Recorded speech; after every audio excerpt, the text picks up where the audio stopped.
This episode is brought to you by ServiceNow, the AI platform for business transformation. AI is only as powerful as the platform it's built into. Enter ServiceNow. It puts AI to work for people, for employees, for developers, and even your customers, removing frustration and supercharging productivity. On our intelligent platform, AI isn't just a promise. It's happening today. That's why the world works with ServiceNow. To learn more, visit servicenow.com/AI for people. I have a dream. We'll never surrender. Soldados do Brasil. A luta da seleção.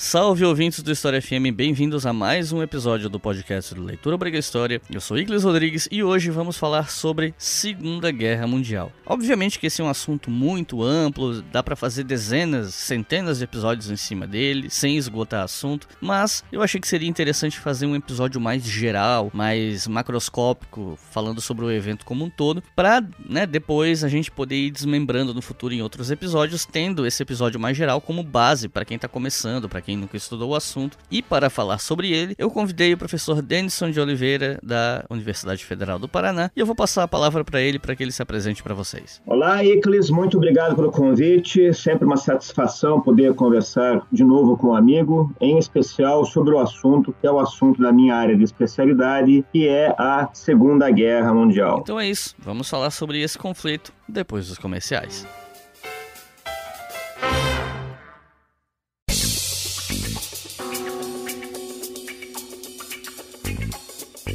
Pessoal, só queria falar pra vocês, pra aqueles de vocês que forem ouvir o episódio até o final, lá na frente, no terceiro bloco, o professor Denison, quando vai falar sobre a rendição japonesa e falar de um livro que demonstrou, a partir de documentos e atas de reuniões da alta cúpula japonesa, que na verdade os japoneses se renderam por conta da entrada do Exército Vermelho na guerra e não por conta das bombas atômicas, o professor Denison falou que esse livro, de John Toland, se chama Empire of the Sun. Na verdade, o Empire of the Sun é um outro livro, de um outro autor. Na verdade, o livro do John Toland que fala sobre isso se chama The Rising Sun. É que na hora, quando a gente conversou, eu achei que ele estivesse se referindo a outro livro, eu mesmo não percebi, o professor se confundiu, o que, diga-se de passagem, é super normal, porque eu vivo confundindo o nome de livro e autor também. Mas só avisar vocês para, caso vocês forem procurar na internet, acabar não comprando o livro errado, alguma coisa assim, né? Então, se vocês ouvirem aquele trecho, se interessarem e quiserem saber mais, lembrem-se, o nome do livro é The Rising Sun, do John Toland, e não Empire of the Sun, como tá no episódio mais adiante, beleza? E agora sim, fazendo os avisos de sempre, queria avisar vocês que o Café História tá com artigos novos na praça. No dia que esse episódio tá indo ao ar vai ter artigo novo também, mas no momento que eu tô gravando isso, um dos artigos mais recentes, que foi publicado no dia 28, que é o dia que eu tô gravando isso aqui, inclusive, se chama Certificado de Cura já foi usado no passado para dar liberdade de movimento após epidemias. É um texto do Bruno Leal, onde ele comenta o tal passaporte de imunidade que algumas autoridades alemãs e britânicas estão discutindo para dar para o pessoal que já foi imunizado para o Covid-19 e tal. E aí ele fala que no século XVIII a monarquia francesa já usou alguma coisa parecida com essa para dar a possibilidade de circulação a um pessoal que já tinha se curado de um surto de peste bubônica bem violento que tinha acontecido no século XVIII. E além desse, também tem um texto sobre a história da cloroquina. Esse remédio que tá todo mundo falando o tempo todo, que vivem brigando na internet por causa dele. Tem um texto lá no Café História sobre a origem desse remédio, como ele surgiu e o contexto do surgimento dele. Então, se vocês quiserem ler esses e mais textos sobre a história escritos por especialistas da área das ciências humanas num portal sério sobre história, acessem caféhistoria.com.br.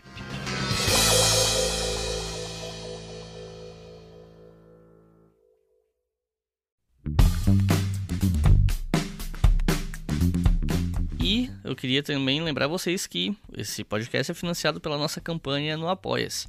Não só ele, os outros podcasts que a gente produz aqui, o Colunas de Hércules, Estação Brasil, o História Noturna e os planos para o futuro que aos poucos a gente está trabalhando para fazer acontecer, tudo isso é financiado pela sua contribuição. E os nossos novos apoiadores são Nicole da Silva, Marcos Alberto Rambo, Iago Bentes, Gilson Urbano de Araújo, Elisa Cruz, Joel Paviotti, Raquel Scaff Giunti, Flávio Maia da Costa, Aline Queiroz, Gilson Oliveira, Alexandro Matias, Roberta Barros, Júlio César Ribeiro, Marcos de Nápoli, Dailan Rodrigues Barbosa, Albertino Júnior, Guilherme Pires, Priscila Bergonzi, Humberto Carvalho, Roselaine Barrinha, Silvia Pelanda, Vicente Cartacho e Cisane Bordim. Pessoal, muito obrigado pelo apoio, eu espero que vocês gostem desse episódio. Vocês estão podendo ouvir esse episódio primeiro, inclusive, todo mundo que apoia com R$5 ou mais pode ouvir os episódios com antecedência. Então, espero que gostem não só dele, mas dos próximos episódios que virão. Eu tenho trabalhado para trazer uns temas bem bacanas, às vezes até, quando possível, temas que é difícil encontrar material em português, ou pelo menos encontrar material mais encorpado, assim. Então, estou correndo atrás, estou tentando fazer uma coisa bacana e é graças a vocês que isso está acontecendo. Então, muito obrigado. E se você que está ouvindo quiser fazer parte da lista do próximo episódio, é só acessar apoia.se/obrigahistoria e colaborar conosco.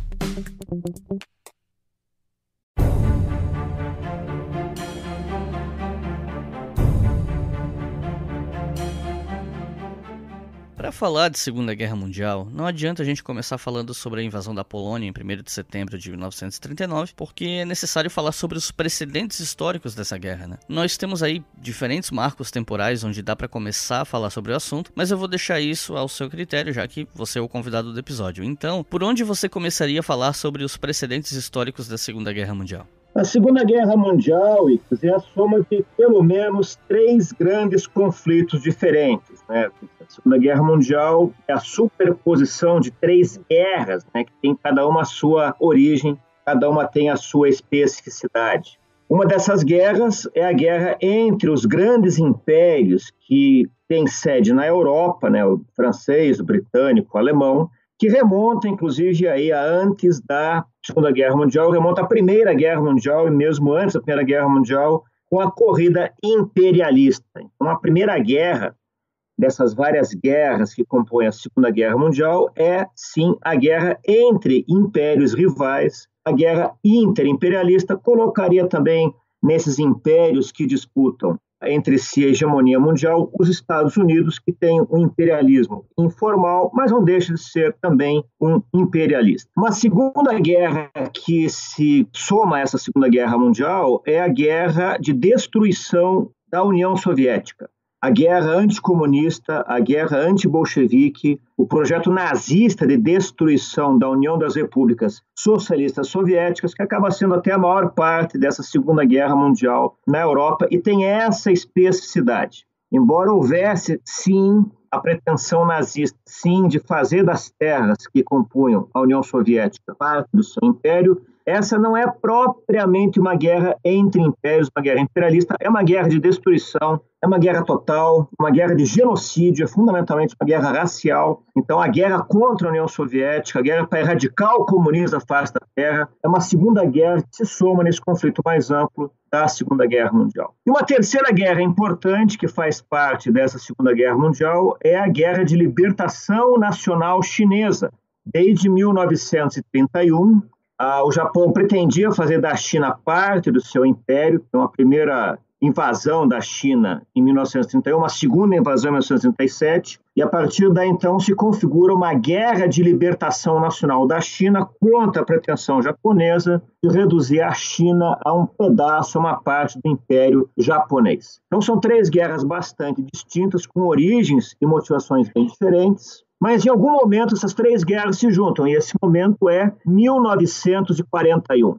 Quer dizer, em 1931 começa, né, a guerra do Japão contra a China, que se intensifica e se radicaliza em 1937. Em 1939 se desencadeia a guerra entre os impérios rivais, né, França, Grã-Bretanha e Alemanha. E em 1941, o Japão atacando os Estados Unidos, a União Soviética sendo atacada pela Alemanha, provoca então a fusão dessas 3 guerras. A guerra interimperialista, a guerra pela destruição da União Soviética e a guerra pela libertação da China. Quer dizer, então, somando essas 3 guerras, que são por si só, isoladamente, enormes, você tem essa coisa global, que é a Segunda Guerra Mundial. Então, você pensando assim, no que seriam os antecedentes da Segunda Guerra Mundial, teria assim, a gente pensar na cronologia dessas 3 guerras. As guerras interimperialistas antecedem a Primeira Guerra Mundial, O projeto de destruição da União Soviética é 1941 e o projeto japonês de fazer da China a sua colônia remonta a 1931.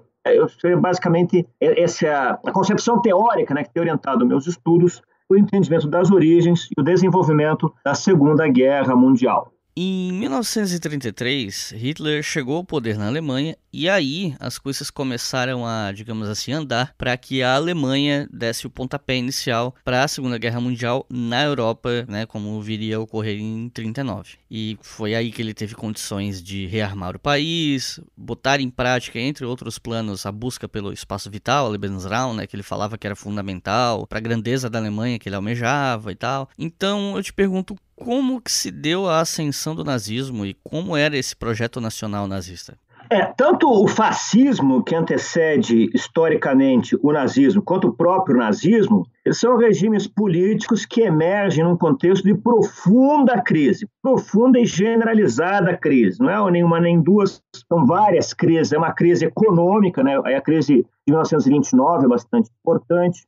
É uma crise política, que é uma crise da democracia liberal, que a gente vê se arrastando aí até hoje, né? A democracia não consegue realizar a vontade do povo. É uma crise também social, né? O desemprego, a fome, a miséria, né? Que leva à radicalização do discurso político. É uma crise do sistema político-partidário que não representa mais nada, nem mais ninguém, descolados da realidade, reduzidos a grupelhos interessados em disputar o poder pelo poder. Então, na soma dessas várias crises é que você entende tanto o fascismo quanto o nazismo. O que tem de distintivo, o que tem assim de realmente específico, tanto no caso do nazismo quanto do fascismo, é o medo do comunismo. Então, se pensa assim, mas crise sempre teve, crise sempre vai ter, crise sempre existirá. Sim, mas no contexto da Primeira Guerra Mundial, além da crise econômica, da crise política, da crise social, havia um enorme medo do comunismo, por conta da eclosão da Revolução Bolchevique em 1917, na Rússia, que se fala da União Soviética. O projeto soviético de estender a Revolução Comunista, né, sempre foi o plano do Marx, do Trotsky, né, fazer a Revolução Comunista mundial, né, a revolução não pode ser num país só, tem que ser no mundo todo. O projeto do Comintern, né, o comitê designado e formado para exportar a Revolução Comunista, o comprometimento, né, da elite soviética pré-Stalin, antes de provocar, né, de conduzir essa revolução em todos os países do mundo, tudo isso aí provoca um enorme medo, um enorme pavor em diversos países, na maior parte das populações, medo da Revolução Comunista. Esse medo se torna bastante concreto a partir da eclosão da Revolução Bolchevique em 1917, com a eclosão, por exemplo, em 1918, da Revolução Comunista na Hungria, da Revolução Comunista na Alemanha. Então, em vários países havia, sim, movimentos e partidos comunistas que sugeriam, até prometiam, né, que haveria ali também, nesses diversos países, o desencadeamento da Revolução Comunista. E é o medo do comunismo, é o anticomunismo, o combate a esse comunismo, que é o principal motor, vamos dizer assim, que faz avançar os partidos fascista e nazista. E uma questão que eu acho interessante é o que se entendia por comunismo naquela época, né? E havia, a partir de 1917, um regime comunista na Rússia, que tinha como propósitos claros, explícitos, né, desde o manifesto do Partido Comunista de Karl Marx, né, o propósito de erradicar a propriedade privada, o propósito de fazer um nivelamento social, né, de acabar com as classes sociais. E é uma questão que as pessoas colocam, mas então, qual que é o problema, né? Porque a grande massa da população não é proprietária privada. Classes proprietárias privadas é uma minoria pequenininha. A grande massa da população já é pobre, né? Porque teria que temer, né, a Revolução Comunista, né? Essa prometia justamente a libertação da classe operária, a elevação material e moral dos mais pobres, dos mais desfavorecidos. Aí é importante a gente ver qual que é o contexto mais amplo dessa Revolução Bolchevique, porque para além do projeto econômico, vamos dizer assim, de acabar com a propriedade privada, de acabar com as classes sociais, também haviam questões morais. Lembrando sempre que o próprio Marx dizia que a religião é o ópio do povo, e é o regime comunista que se instaura a partir de 1917 na Rússia, ele é um regime ateu, deliberadamente ateu, inimigo de todas as confissões, que se mobiliza para erradicar as várias igrejas, né, em especial a Igreja Ortodoxa, que não tem importância na Rússia, destruir os templos, dessacralizar os templos, acabar com os feriados religiosos, com a confissão organizada, com as igrejas organizadas, era também um propósito da Revolução Bolchevique. Ainda no campo moral, a questão sexual. É importante a gente lembrar que a Revolução Bolchevique ela descriminaliza o aborto e também descriminaliza a homossexualidade. Quer dizer, não é mais crime as mulheres abortarem, não é mais crime as pessoas terem relações sexuais com pessoas do mesmo sexo. E também havia no bojo dessa questão moral a questão da rearticulação da família, porque a gente vê isso também nos textos do Marx, um pouquinho do Lenin, a questão da elevação moral e material da mulher.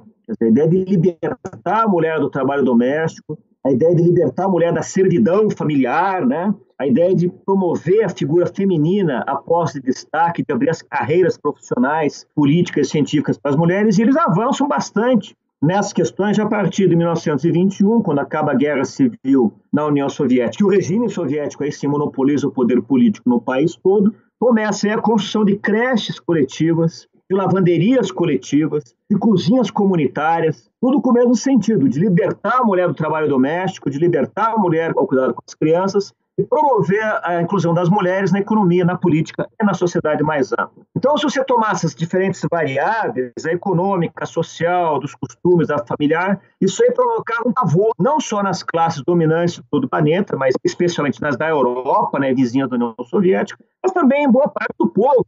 O povo que era praticante de várias religiões, né, o povo que era devoto de várias igrejas, fica apavorado com a possibilidade das igrejas serem extintas, a liberdade religiosa acabar, né? Aí, a questão do machismo, né, do patriarcalismo, que não é exclusivo dos homens, né? As feministas têm esse equívoco, né? Tanto o patriarcalismo quanto o machismo são entranhados, tanto nos homens quanto nas mulheres. Então, por conta da prevalência desse machismo, desse patriarcalismo, a ideia da libertação feminina, a ideia de descriminalizar o aborto, a proposta de acabar com a criminalização da homossexualidade, ela tem um efeito profundo, né, um impacto muito intenso nas populações de diferentes países europeus que tomam como referência assim, do fim do mundo, vamos dizer assim, do colapso dessa ação ocidental, o triunfo eventual de uma revolução comunista. Então, por aí a gente vê como era ampla, como era diversificada, como era extensa, né, as diferentes reações contra a vitória da Revolução Bolchevique na União Soviética em 1917 e como que tanto Mussolini quanto Hitler souberam se aproveitar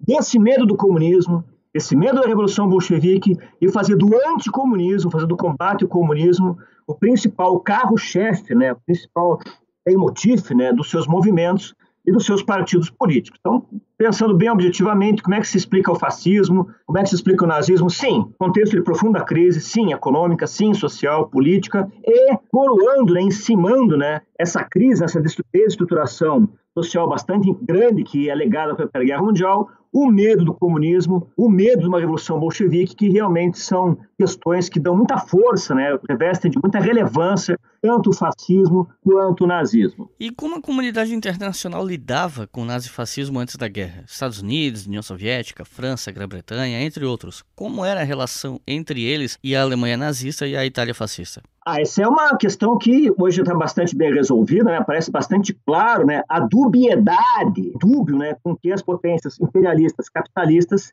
se dirigiam, né? Se relacionavam com os países nazifascistas, a Itália e a Alemanha. Que, por um lado, esses países eram países com uma tradição democrática já bastante consolidada, né? E olhavam, então, com repulsa, com horror, a instauração de uma ditadura fascista, uma ditadura nazista. Mas, por outro lado, isso a gente vê em várias lideranças, né, na Inglaterra e na França, havia uma profunda admiração pela capacidade que o fascismo e o nazismo tinham de justamente combater o comunismo. Então, o tempo inteiro você vê as lideranças da França, da Inglaterra, dos Estados Unidos oscilando entre apoiar ou combater o Mussolini, apoiar ou combater o Hitler, porque da mesma maneira que eram potências, digamos, imperialistas, né, rivais, eram impérios rivais, por outro lado, eram nações que eram vistas como escudos, como proteções, como salvaguardas contra o perigo da Revolução Bolchevique. E aí eles tinham muito apoio internacional.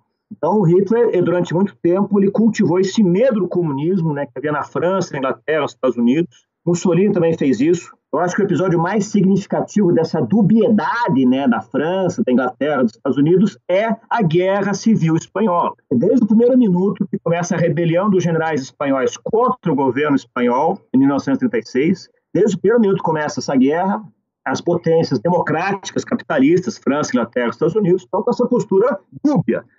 Que horror, um golpe militar, golpe militar apoiado pelo Mussolini, golpe militar apoiado pelo Hitler, que apoiam, né, os generais liderados pelo Francisco Franco, né, em rebelião, em guerra contra a República. Que horror, né, ter mais uma ditadura de inspiração nazi-fascista. Mas, por outro lado, que bom, né, porque o governo espanhol ele é de esquerda. Ele, na sua composição, na sua coalizão de partidos, tem partidos de esquerda. É um governo nacionalista, preocupado, por exemplo, com a nacionalização das minas, das fontes de energia, dos serviços públicos. E isso assusta os investidores, que são setores da economia espanhola que estão na mão dos capitalistas britânicos, franceses, americanos. E você vê esse caráter dúbio, né, das potências democráticas capitalistas ocidentais com relação ao nazifascismo, condenando de fachada, né, a intervenção do Hitler e do Mussolini na Guerra Civil Espanhola, mas nada fazendo para impedir que armas, munições, combustíveis e dinheiro do Mussolini e do Hitler apoiem o general Francisco Franco e garantam a sua vitória. Então, que horror o nazismo, que horror o fascismo, mas eles são anticomunistas, eles combatem o comunismo, eles são capazes de debelar, né,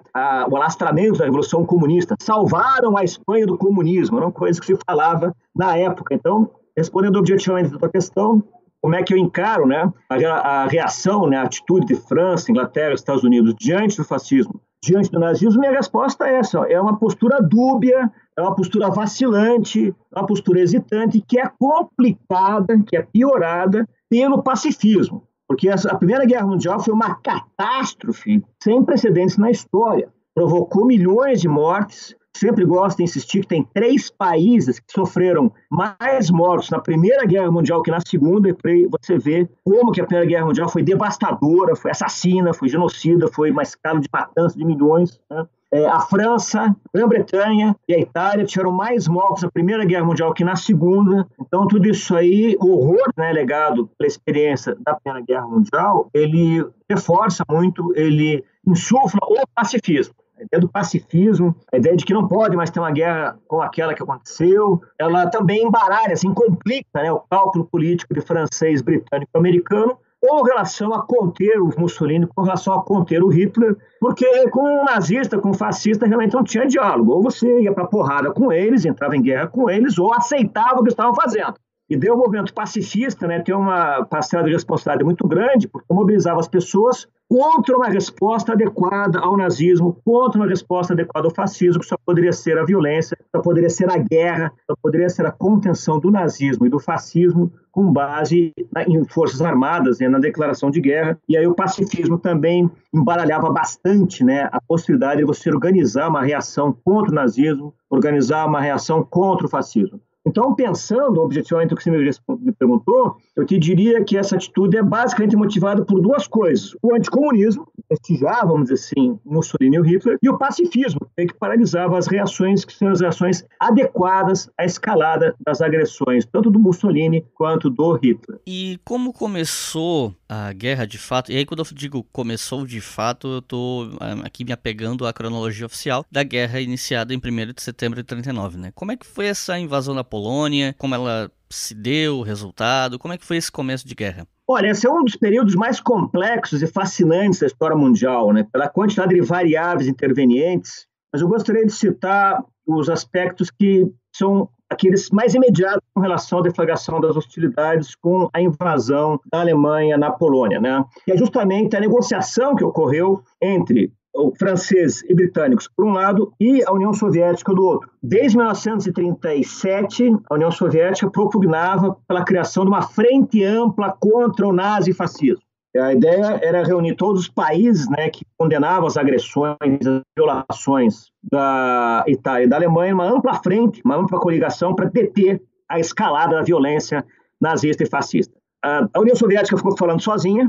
Em 1938, na tentativa de apaziguar, como dizia, né, que era a política do apaziguamento, né, defendida por britânicos e, em menor grau, por franceses, ocorreu a célebre Conferência de Munique, na qual a Tchecoslováquia foi obrigada a ceder as terras que Adolf Hitler reivindicava no seu território, coagida que foi, né, por um tratado firmado entre os representantes da França e da Inglaterra com Hitler e com Mussolini na cidade alemã de Munique. É importante ter em conta o seguinte: a Tchecoslováquia era aliada da França, mas também era aliada da União Soviética. A União Soviética não foi convidada para ir a Munique discutir o destino da Tchecoslováquia, como a própria Tchecoslováquia não foi. E essa conferência de Munique em 1938 é um grande choque, né? Porque já vinha vindo a escalada das violações ao Tratado de Versalhes para Adolf Hitler, sem que houvesse uma reação contundente nem na França nem na Inglaterra. E em 1938, teria sido o caso assim, de chamar os soviéticos do destino da Tchecoslováquia, inclusive para negar a Hitler o acesso às terras de fronteira que ele reivindicava da Tchecoslováquia como parte das perdas imputadas à Alemanha no Tratado de Versalhes. Isso não acontece. A União Soviética é marginalizada e franceses e britânicos decidem entregar a fronteira da Tchecoslováquia, a região dos Sudetos, como se diz, né? Ou como Hitler reivindicava, sem qualquer consulta aos russos. É um sinal muito ruim que é dado aos russos. E essa situação piora em 1939, justamente, quando Adolf Hitler começa a fazer reivindicações à Polônia. A Prússia foi separada do resto da Alemanha por um corredor de terras que dava à Polônia acesso ao mar, né, o famoso corredor polonês, e começa uma tensão que aponta para a guerra, né, já começa bastante tensa, né, a crise com a Polônia. E aí que é a oportunidade, né, dos aliados ocidentais, franceses e britânicos, chamarem os russos para conversar, para garantir a integridade das terras polonesas. E tem um contraste muito grande, sabe? Veja só, o presidente da França, Daladier, e o primeiro-ministro Chamberlain foram a Munique conversar com o Hitler. O próprio Chamberlain vai a Roma em 1939 conversar com Mussolini. Mas na hora de conversar com Stalin, mandaram representantes e tem que ser muito especialista em história contemporânea para saber quem foi o general britânico e o almirante francês foram negociar com Stalin. Quer dizer, mandaram um general de terceiro escalão, mandaram um almirante de quarto escalão conversar com Stalin sobre garantias para a Polônia. Quer dizer, olha só como é que estava indo a discussão. Quer dizer, na hora de conversar com o Hitler, você manda o primeiro escalão, mas para conversar com o Stalin, você manda teus funcionários, vai mandar teu estagiário falar com o Stalin. O Stalin não se fez de rogado, não passou recibo nenhum, recebeu esses inúteis representantes franceses e britânicos com honras de chefe de Estado, cerimônias enganadas, banquetes e tal, que abriram as negociações, e as negociações não dão em nada. A sensação que a gente fica é que a França e a Inglaterra mandaram representantes conversar com o Stalin só para assustar o Hitler. Só que o Hitler não é um cara de ser assustado, né? Hitler só entendia a linguagem da violência, não se deixou convencer para essa comédia ensinada por franceses e britânicos, estava na cara que não queriam chegar a um acordo com o Stalin, não queriam se comprometer com a defesa do comunismo, que é disso que se tratava na época, né? E a Polônia também embaçou as negociações com o Stalin, porque ela dizia que não ia admitir tropas soviéticas em seu território. Qual que foi o resultado dessa história? Ficou então a França e a Grã-Bretanha sozinhas para garantir a integridade da Polônia. A União Soviética não se envolveu nisso. E o que é pior, 15 dias antes, em meados de agosto, 15 dias antes da guerra começar, o próprio Adolf Hitler faz uma proposta para o Stalin, de chegar a um acordo, o Stalin topa, né? Foi marginalizado o tempo inteiro da frente antifascista que ele queria fazer. Recebe, sim, os enviados do Hitler, inclusive o próprio ministro das Relações Exteriores do Hitler, o Ribbentrop, vai a Moscou, e assina um infame tratado Hitler-Stalin, o Pacto Ribbentrop-Molotov, que previa, então, a divisão da Polônia entre comunistas e nazistas. Aliás, dividiram a Europa inteira, né? A Europa Oriental inteira. Os estados bálticos, Polônia, Lituânia e Estônia, são passados, né, para a esfera de influência soviética. A Finlândia também entra na esfera de influência soviética, quer dizer, foram liberados para a invasão russa sem intervenção nazista.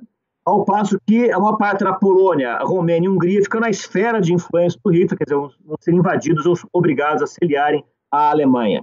E aí é muito interessante, né, porque esse pacto de não agressão começa a invasão nazista da Polônia. 2 semanas depois, o próprio Stalin também invade a Polônia para pegar a parte que ele cabia na divisão dos despojos. Agora, o que eu acho mais interessante nessa história é a atitude de franceses e britânicos, porque eles garantiram a integridade territorial da Polônia. O Hitler invade a Polônia, eles fazem o quê? Fazem textão no Facebook, né?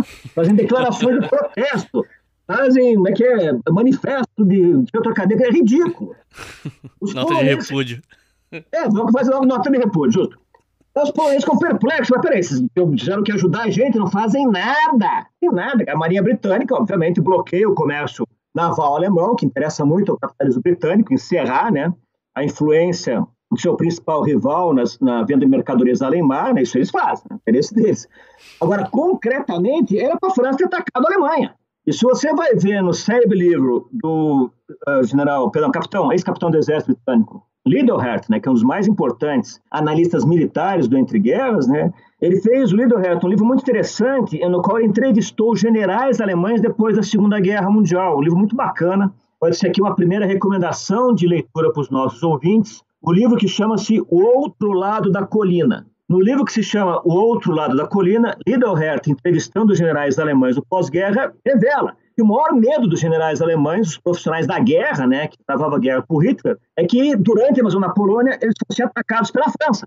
Que não sobrou ninguém para guarnecer a fronteira com a França, eles deslocaram todos os efetivos para fazer uma guerra rápida contra a Polônia, e os próprios estoques de munição da Alemanha não iam segurar uma segunda frente se a França invadisse a Alemanha. E eles ficaram perplexos de não terem sido invadidos, aliviadíssimos que não foram atacados, que não conseguiriam travar uma guerra ao mesmo tempo contra a Polônia e contra a França e a Inglaterra. Mas foi isso que aconteceu. A França e a Inglaterra se comprometem com a integridade territorial da Polônia e fazem nada. Entregam a Polônia à sanha, né, o bestialismo da invasão nazista, né, que vai matar de 5 a 7 milhões de poloneses ao longo da ocupação nazista da Polônia durante a Segunda Guerra Mundial. Isso foi realmente um vexame histórico, foi assim de um cinismo, uma hipocrisia. E para coroar esse edifício, né, de responsabilidade política, é disso que se trata, né?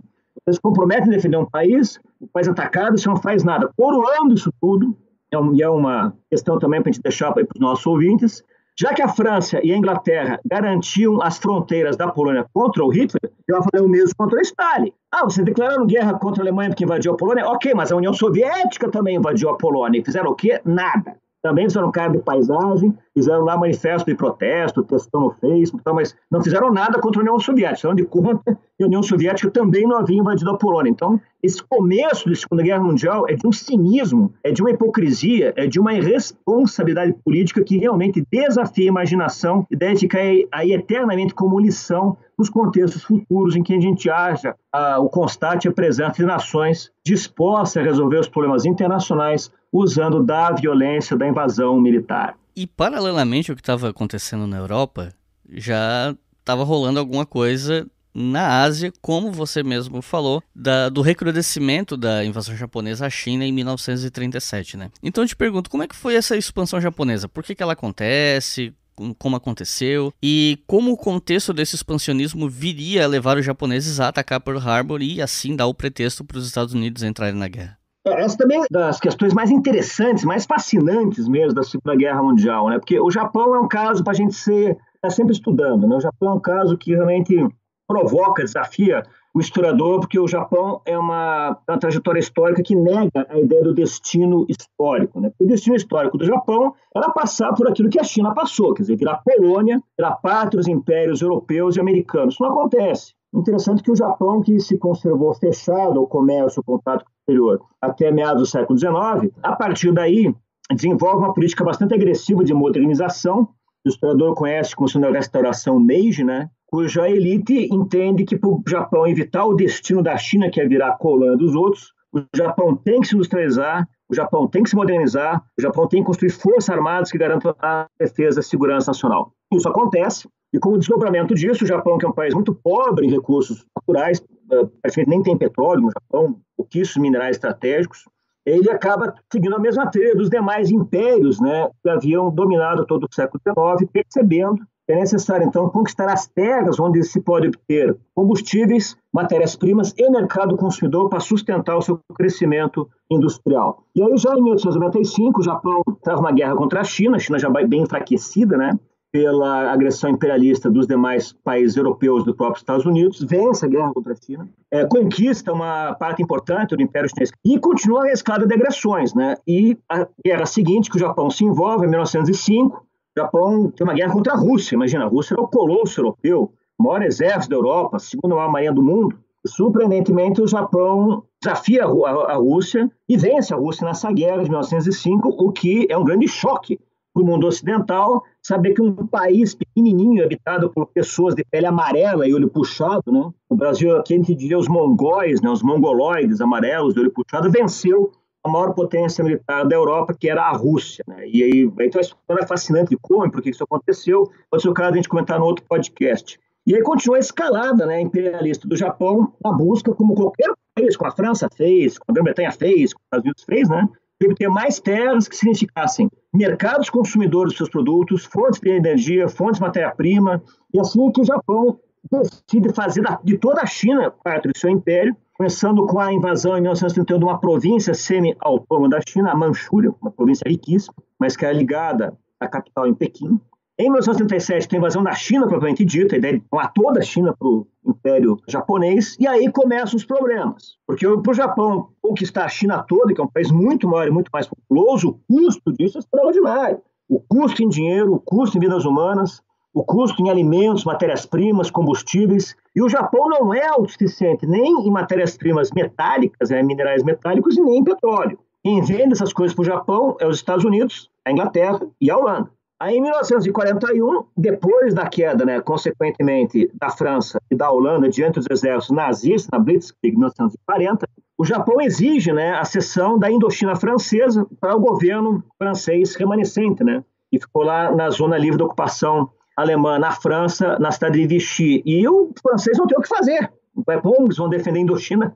Se perderam até a França metropolitana, o Japão pega e invade, também anexa a Indochina, toda a península Indochina, Vietnã, Laos, Camboja, faz parte do seu império, que era anteriormente do Império Francês. É aí, então, junho de 41, é somente aí, então, que o governo Roosevelt consegue convencer o Congresso a tentar assegurar, tentar deter, ainda por meios pacíficos, a escalada da agressão militarista e imperialista japonesa.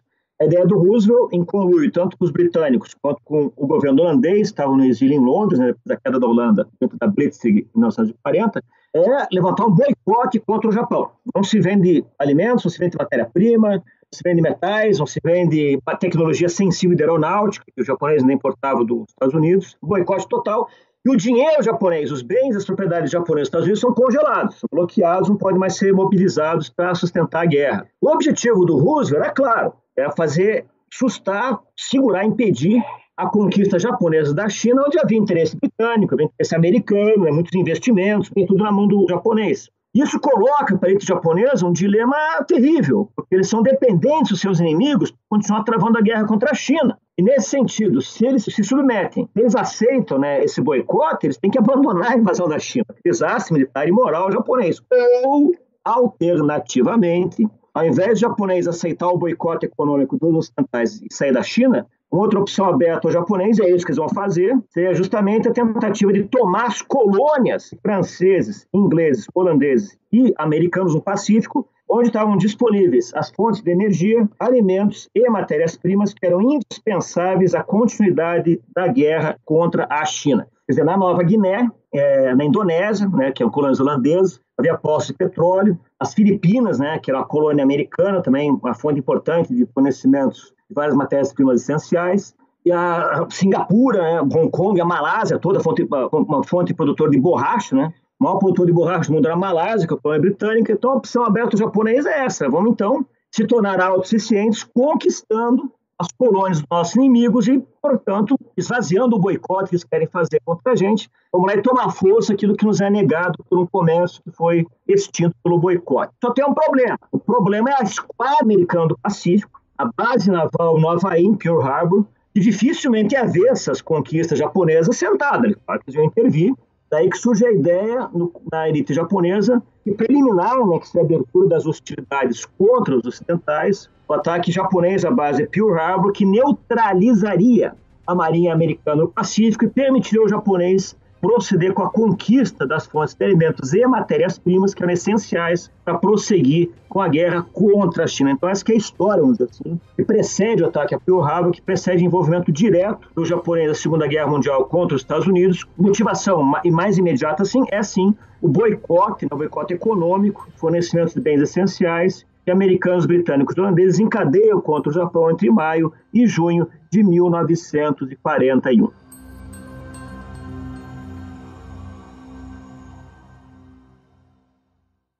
Você está ouvindo o História FM.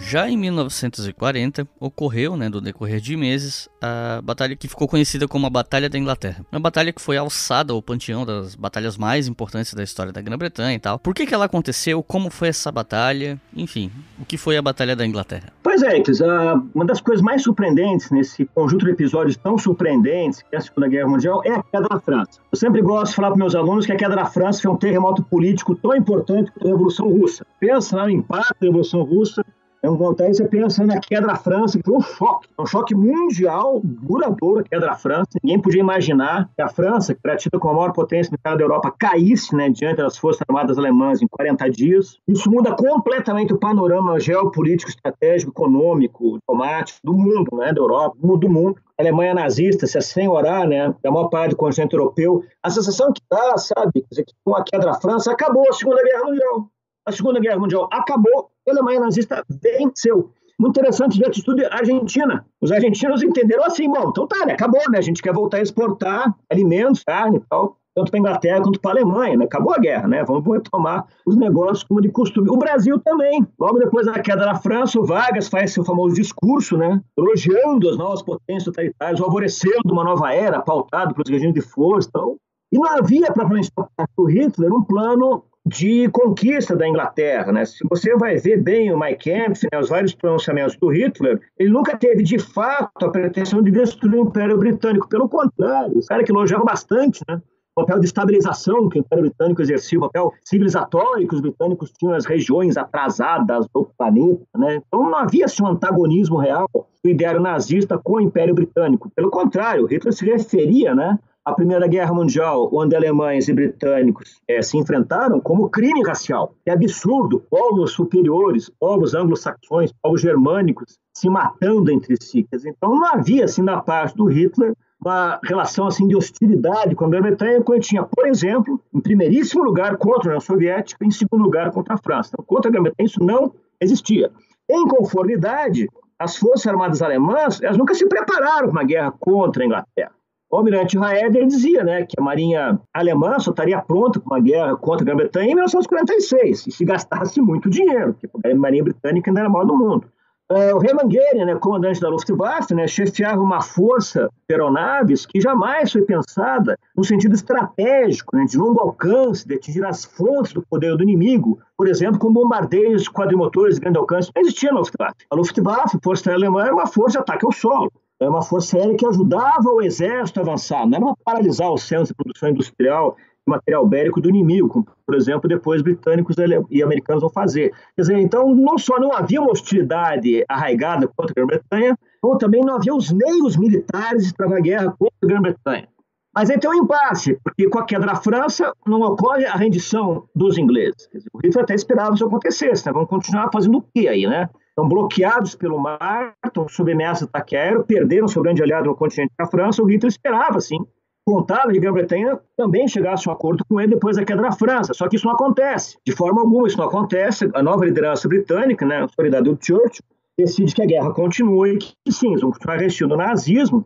E aí o Hitler fica imaginando se uma demonstração de força não seria necessária para convencer os ingleses a capitularem.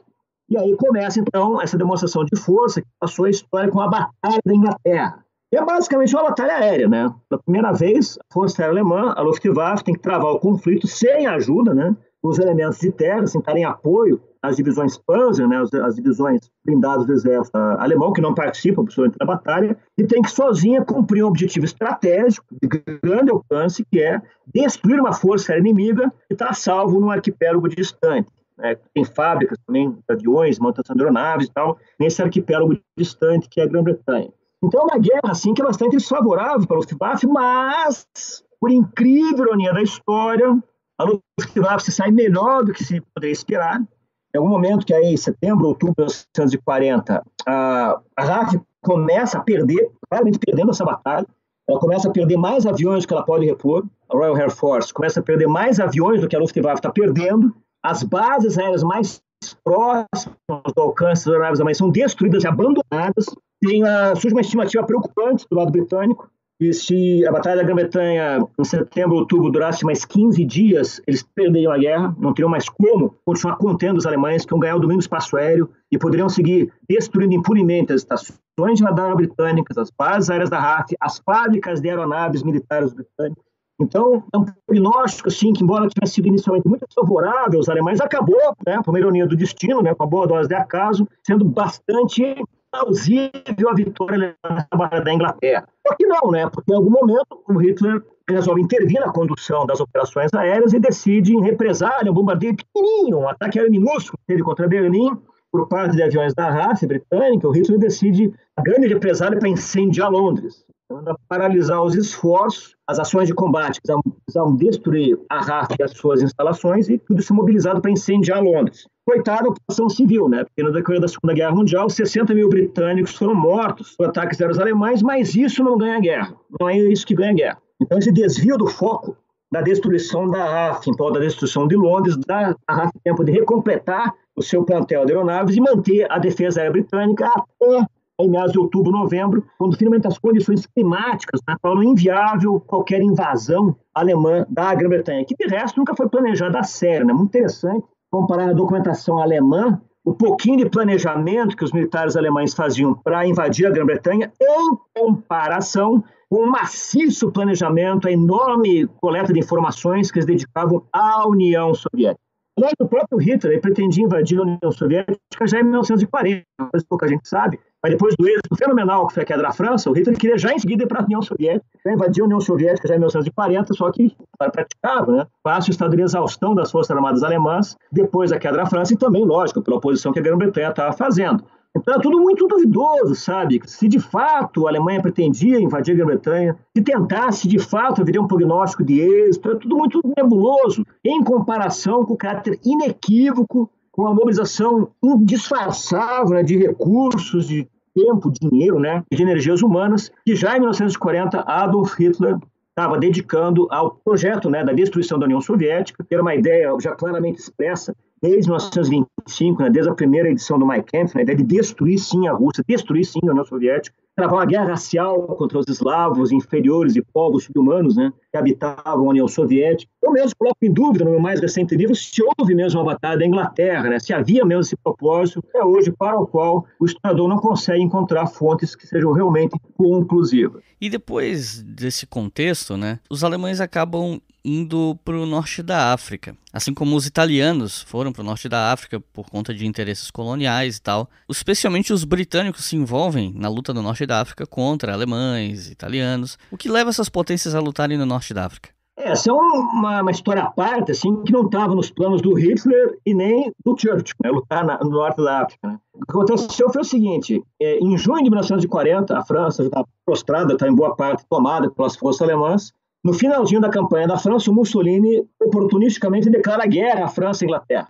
No que se refere à Inglaterra, o plano do Mussolini, que a Itália é possuidora da Líbia, né? A Líbia é uma colônia no norte da África, o plano do Mussolini é partindo da Líbia invadir o Egito, que é a colônia britânica vizinha, para tomar o canal de Suez, para tomar os poços petrolíferos britânicos do Iraque, enfim, tomar a parte britânica e do Império Britânico no Mediterrâneo. O Hitler nunca teve essas preocupações com o Mediterrâneo. Pelo contrário, era o Mussolini, né, que falava em recriar o Império Romano, né, refazer o mar Mediterrâneo como o nosso mar, né, fazer o mar Mediterrâneo um mar italiano, né. E parte importante, né, desse projeto imperialista italiano era, sim, partindo da Líbia, em 1940, invadir o Egito. Então, o prognóstico da invasão italiana do Egito, que era a colônia britânica, na origem é um prognóstico muito bom. O Mussolini tinha mais de 200 mil homens na Líbia para lançar contra os pouco mais de 34, 36 mil britânicos. Parecia mais ou menos claro que os italianos venceriam os britânicos sem a ajuda de ninguém em 1940. A invasão italiana é um fracasso, ela é paralisada rapidamente pelas poucas defesas britânicas e os italianos são contra-atacados. E esse grande exército que o Mussolini tinha mobilizado para invadir o Egito é destruído por uma minoria de britânicos. A situação fica realmente perigosa, ao risco sério da Líbia toda ser perdida, o que implicaria em varrer os italianos do norte da África, e aí, nesses termos, nesse sentido, é que o Hitler atende um apelo do Mussolini para que envie reforços para ajudar a salvar a situação dos italianos no norte da África. Então, em janeiro de 1941, o Hitler envia, né, esses reforços, na forma de uma divisão blindada e outra motorizada, que foi colocado sob o comando de um dos mais famosos generais alemães, um dos mais hábeis, nem o general Erwin Rommel, já tinha uma extensa folha de serviço na Primeira Guerra Mundial, já tinha se revelado talento militar, e entre guerras ele foi professor, né, do Estado-Maior do Exército Alemão e autor do importante manual de táticas de infantaria. O Rommel, então, um sério militar muito importante, ele é enviado com esses reforços para o norte da África. Isso muda completamente a situação, recoloca claramente a possibilidade dos britânicos serem expulsos do Egito, dos britânicos perderem o canal de Suez, que é catastrófico para as comunicações do Império Britânico.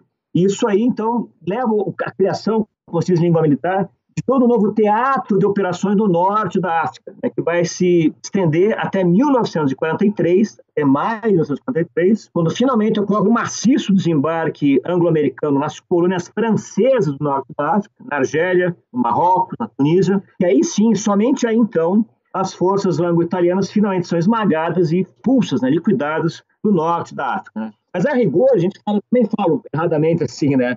Luta no deserto. Não, deserto não tem nada a ver. Ninguém tinha interesse em disputar nada no deserto. O deserto não é nada irrelevante. O decisivo é o Mediterrâneo. O mar Mediterrâneo é a principal linha de comunicações da Itália com o seu recém-adquirido Império Colonial na Líbia e na Etiópia. O mar Mediterrâneo é a principal via de comunicação do Império Britânico, né, todo o comércio com a Índia, que era a colônia mais importante, passava pelo Canal de Suez e pelo Estreito de Gibraltar. Então, o decisivo da luta realmente era o controle do Mediterrâneo. Então, a gente tem acesso em guerra no deserto, é uma coisa que não tem muita precisão, não tem muita exatidão, mas, enfim, as imagens dos combates no norte da África estão associadas ao deserto, é por isso que a gente se refere à guerra no deserto, mas ninguém estava disputando deserto nenhum, tá? As forças anglo-americanas e ítalo-germânicas disputavam, sim, o controle do mar Mediterrâneo. E em 1941, os nazistas invadem a União Soviética, finalmente, né, realizando essa invasão que eles tanto queriam e que Hitler já tinha em mente já há muito tempo, até como você mesmo comentou agora há pouco, né? E aí a guerra alcança as proporções enormes que alcançou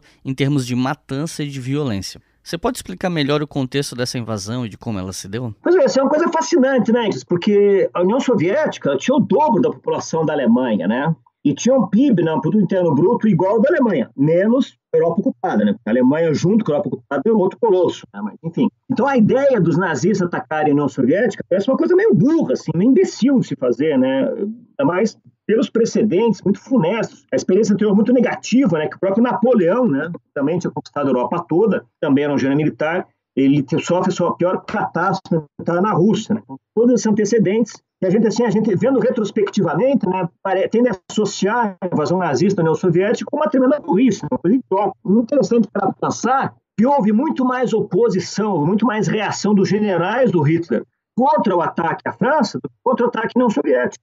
Depois do enorme triunfo que eles escolheram contra a França, que, como eu insisto, abalou o mundo, né, foi um choque político contra a França igual da Revolução Russa. Eles se sentiam confiantes que poderiam derrotar, sim, a União Soviética. Aí pesou muito a favor dessa percepção a experiência anterior que os alemães escolheram na guerra contra a Rússia na Primeira Guerra Mundial. Não é demais lembrar, na Primeira Guerra Mundial, a Alemanha venceu a Rússia. A Rússia czarista é derrotada pelo exército alemão na Primeira Guerra Mundial. O governo sucessor é o governo bolchevique, né? O governo da União Soviética, já sob liderança do Lenin, assina a rendição, se rende a Alemanha, entregam. As terras estavam sob ocupação alemã, a Ucrânia entregue à Alemanha, as províncias do Báltico são entregues para a Alemanha, Kiev ficou sob ocupação alemã. Então, vamos pensando o que foi a enorme vitória que a Alemanha colheu contra a Rússia na Primeira Guerra Mundial, tendo que enfrentar do outro lado, no outro fronte, no fronte ocidental, os exércitos francês e britânico. Então, visto desse prognóstico, não era uma ideia tão ruim assim invadir a Rússia. Poxa, já vencemos esses caras da Primeira Guerra Mundial, quando a gente era mais fraco e tinha muito mais inimigos. Por que a Alemanha não venceria a União Soviética agora, que a Alemanha era muito mais forte e não tinha mais uma segunda frente a conta com o tempo da Primeira Guerra Mundial? Um outro dado interessante da Primeira Guerra Mundial é o número de baixas, né, de perdas militares, mortos, feridos, desaparecidos. É importante a gente notar o seguinte: na Primeira Guerra Mundial, 90% das baixas do exército alemão foi contra franceses e ingleses. E só 10% dessas baixas foi contra os russos. Então, olha só, né? Perderam pouca gente lutando contra os russos e venceram os russos na Primeira Guerra Mundial. Então, esses antecedentes aqui tornavam mais ou menos factível, perfeitamente claro, evidente, né, que a Alemanha venceria a União Soviética na Segunda Guerra Mundial como havia vencido a Rússia na Primeira Guerra Mundial. Daí a comparação que o historiador faz, né? Poxa, teve muito mais discussão quando se tratou de invadir a Tchecoslováquia. Os generais temiam invadir a Tchecoslováquia pela reação francesa e britânica. Não aconteceu nada. Os generais temiam também invadir a França, queriam ser derrotados como foram na Primeira Guerra Mundial. Também não deu nada, né? Então, a arrogância, a soberba, a confiança, né, ao invadir a União Soviética era baseada tanto nos êxitos recentes quanto nos sucessos da Primeira Guerra Mundial. Então, por isso que a proposta do Hitler invadir a União Soviética tem reação, sim. Tem generais que dizem que não vai dar certo, entendeu? Mas é muito menos generais que havia antigamente, em tempos recentes, para protestar contra as outras ideias do Hitler. É nesses termos que é desencadeada, então, a Operação Barbarossa, a maior operação militar da história, 3 milhões e meio de homens, soldados, são mobilizados para atacar a União Soviética, e desfecha, então, o ataque à União Soviética, no dia 22 de junho de 1941, abrindo aquele que vai ser o maior front da Segunda Guerra Mundial em toda a Europa, onde o exército alemão vai perder 80% dos seus soldados e 3/4 de todo o seu material de guerra. Quer dizer, uma inversão completa com relação àquele prognóstico anterior. Outro fato que é destacado também na Operação Barbarossa, né, na invasão nazista da União Soviética, é que desde o início essa invasão foi concebida como uma guerra de extermínio. Ela seria uma guerra política contra o movimento comunista internacional, mas também seria uma guerra racial, pela erradicação da face da terra das raças que os nazistas consideravam inferiores, que eram judeus, eslavos, ciganos. E logo no início da invasão é distribuída uma ordem às tropas alemãs que as isentava de crimes contra a população civil, que as dispensava de cumprir as convenções de guerra, né? Que as isentava, enfim, de observar as normas de conduta e de ética que, por exemplo, em algum grau foram observadas contra os oponentes ingleses e franceses. Isso não acontece, absolutamente não acontece na invasão da União Soviética. Desde o início está colocado claramente que não é uma guerra para conquistar corações ou mentes, é uma guerra para erradicar, para matar, para exterminar. E é muito importante notar também que a invasão da União Soviética ela marca o início da assim chamada solução final, como dizia o alemão Endlösung, a solução final para o problema judeu, né, para a Judenfrage, né, a questão judaica. Né. É ali que vai começar realmente a matança em massa de judeus que haviam sido mortos em grandes proporções desde a invasão da Polônia, mas é na invasão da União Soviética que vai ser colocado em prática de erradicar da face da terra aquilo que eles diziam que era a raça judaica. O grande plano de extermínio dos judeus começa com a invasão da União Soviética e também está inserido, faz parte nessa guerra racial que Adolf Hitler contava travar contra a União Soviética. Bom, nessa parte aqui eu vou ter que fazer muito corte, vou ter que dar uma resumida, porque de fato esse conflito entre a Alemanha e a União Soviética acaba sendo muito longo e tal, então como a gente está fazendo um episódio resumido, eu queria focar a próxima pergunta em 3 batalhas assim que são pontos fulcrais da vitória soviética sobre os alemães, que são Batalha de Moscou, Batalha de Stalingrado e Batalha de Kursk, sendo essa a última vez que os alemães conseguiram fazer algum avanço contra a União Soviética, né? Então, você pode falar um pouco sobre como foram essas batalhas e por que elas são tão importantes? A Batalha de Moscou é importantíssima porque pela primeira vez alguém conseguiu parar a Blitzkrieg, né? Pela primeira vez alguém conseguiu deter o avanço alemão, uma coisa bastante inédita, né? Mas isso aí depois de 6 meses de guerra, né? E ao custo de ter perdido aí 3 milhões e meio de soldados, mais ou menos todos os soldados que o exército soviético tinha antes da guerra. A Batalha de Moscou é interessante porque ela revela, não digo colapso, mas uma exaustão do conceito alemão de fazer guerra e muito reveladora da própria capacidade industrial e demográfica da Alemanha travar uma guerra contra a União Soviética. Porque o plano original da invasão da União Soviética, que chamava-se Operação Barbarossa, previa a captura ainda em 1941, ainda em dezembro de 1941, de 3 objetivos de importância estratégica. Né? Cada um desses 3 objetivos de importância estratégica foi dado a um grupo de exército diferente. Então, o grupo de exército norte-alemão deveria tomar Leningrado, fazer ligação com a Finlândia, que é uma aliada da Alemanha nazista. O grupo de exército centro deveria tomar Moscou e o grupo de exército sul deveria tomar Kiev. Mas, já em agosto, setembro de 1941, os alemães perceberam que não tinham todos os efetivos para cumprir o atingimento de todos esses objetivos. Para restringir os objetivos. Desistiram de tomar Leningrado, seguraram o avanço contra Moscou, jogaram todo o peso do seu poderio blindado e militar sobre Kiev, que é uma grande vitória nazista, a Batalha de Kiev, né, que rendeu mais de 600 mil prisioneiros, entre outras tantas centenas de milhares de baixas do exército soviético. E aí, quando finalmente eles conseguem se organizar para começar o ataque a Moscou, condições são muito ruins, que já sofreram perdas bastante incapacitadoras, metade dos efetivos blindados, por exemplo, já foi perdido. Nas divisões de infantaria, 3/4 dos efetivos já foi perdido. Lógico, os russos sofreram muito mais. Mas o exército alemão tem um tamanho limitado e está se exaurindo. Né? Muito interessante, em agosto, né, de 1941, o general Halder, que é o chefe do Estado-Maior, constata no seu diário, né, que eles tinham subestimado os russos, porque eles achavam que os russos iam mobilizar 200 divisões. Mas então, em agosto de 1941, já tinham identificado 360. Então começaram a ver que eles não tinham todo aquele potencial para destruir os russos. Mas conseguem, se enfocando com o objetivo de cada vez chegar até Moscou, E a grande surpresa na tentativa de tomar Moscou, que é a Operação Tufão, né, que começa em novembro de 41, é a súbita chegada de reforços russos. E vem da onde? De onde está vindo os exércitos russos inteiros, já fardados, equipados, treinados e armados para travar a guerra de inverno? De onde está vindo essas divisões? Estão indo na Sibéria. Em novembro de 41, Stalin é avisado pela espionagem que não é necessário guarnecer a extensa fronteira que a União Soviética tem com a China, e a China tem a sua ocupação japonesa. Há o risco real de uma invasão japonesa na União Soviética pela China, como já aconteceu, inclusive, em 1937, na primeira tentativa de invasão japonesa da Mongólia, que era uma aliada da União Soviética. A segunda tentativa importante, que é um choque de fronteira importante, em agosto de 39. Havia o receio que houvesse, em algum momento, uma invasão japonesa da União Soviética, conjugada com a invasão nazista já em curso. As lideranças japonesas estão planejando atacar não a União Soviética, eles vão atacar os Estados Unidos, que acontece um mês depois. Isso então permite ao Stalin trazer esse grande exército da Sibéria, dezenas de divisões muito bem treinadas, fardadas, equipadas, ambientadas com o ambiente biopolar, né? São trazidos para a batalha de Moscou e basicamente salvam Moscou. E mais importante que salvar Moscou é fazer uma grande contraofensiva que empurra os exércitos alemães para 220 quilômetros de distância de Moscou, salvando a capital pelo resto da guerra. É um grande choque, é uma lição muito importante que os alemães tomam.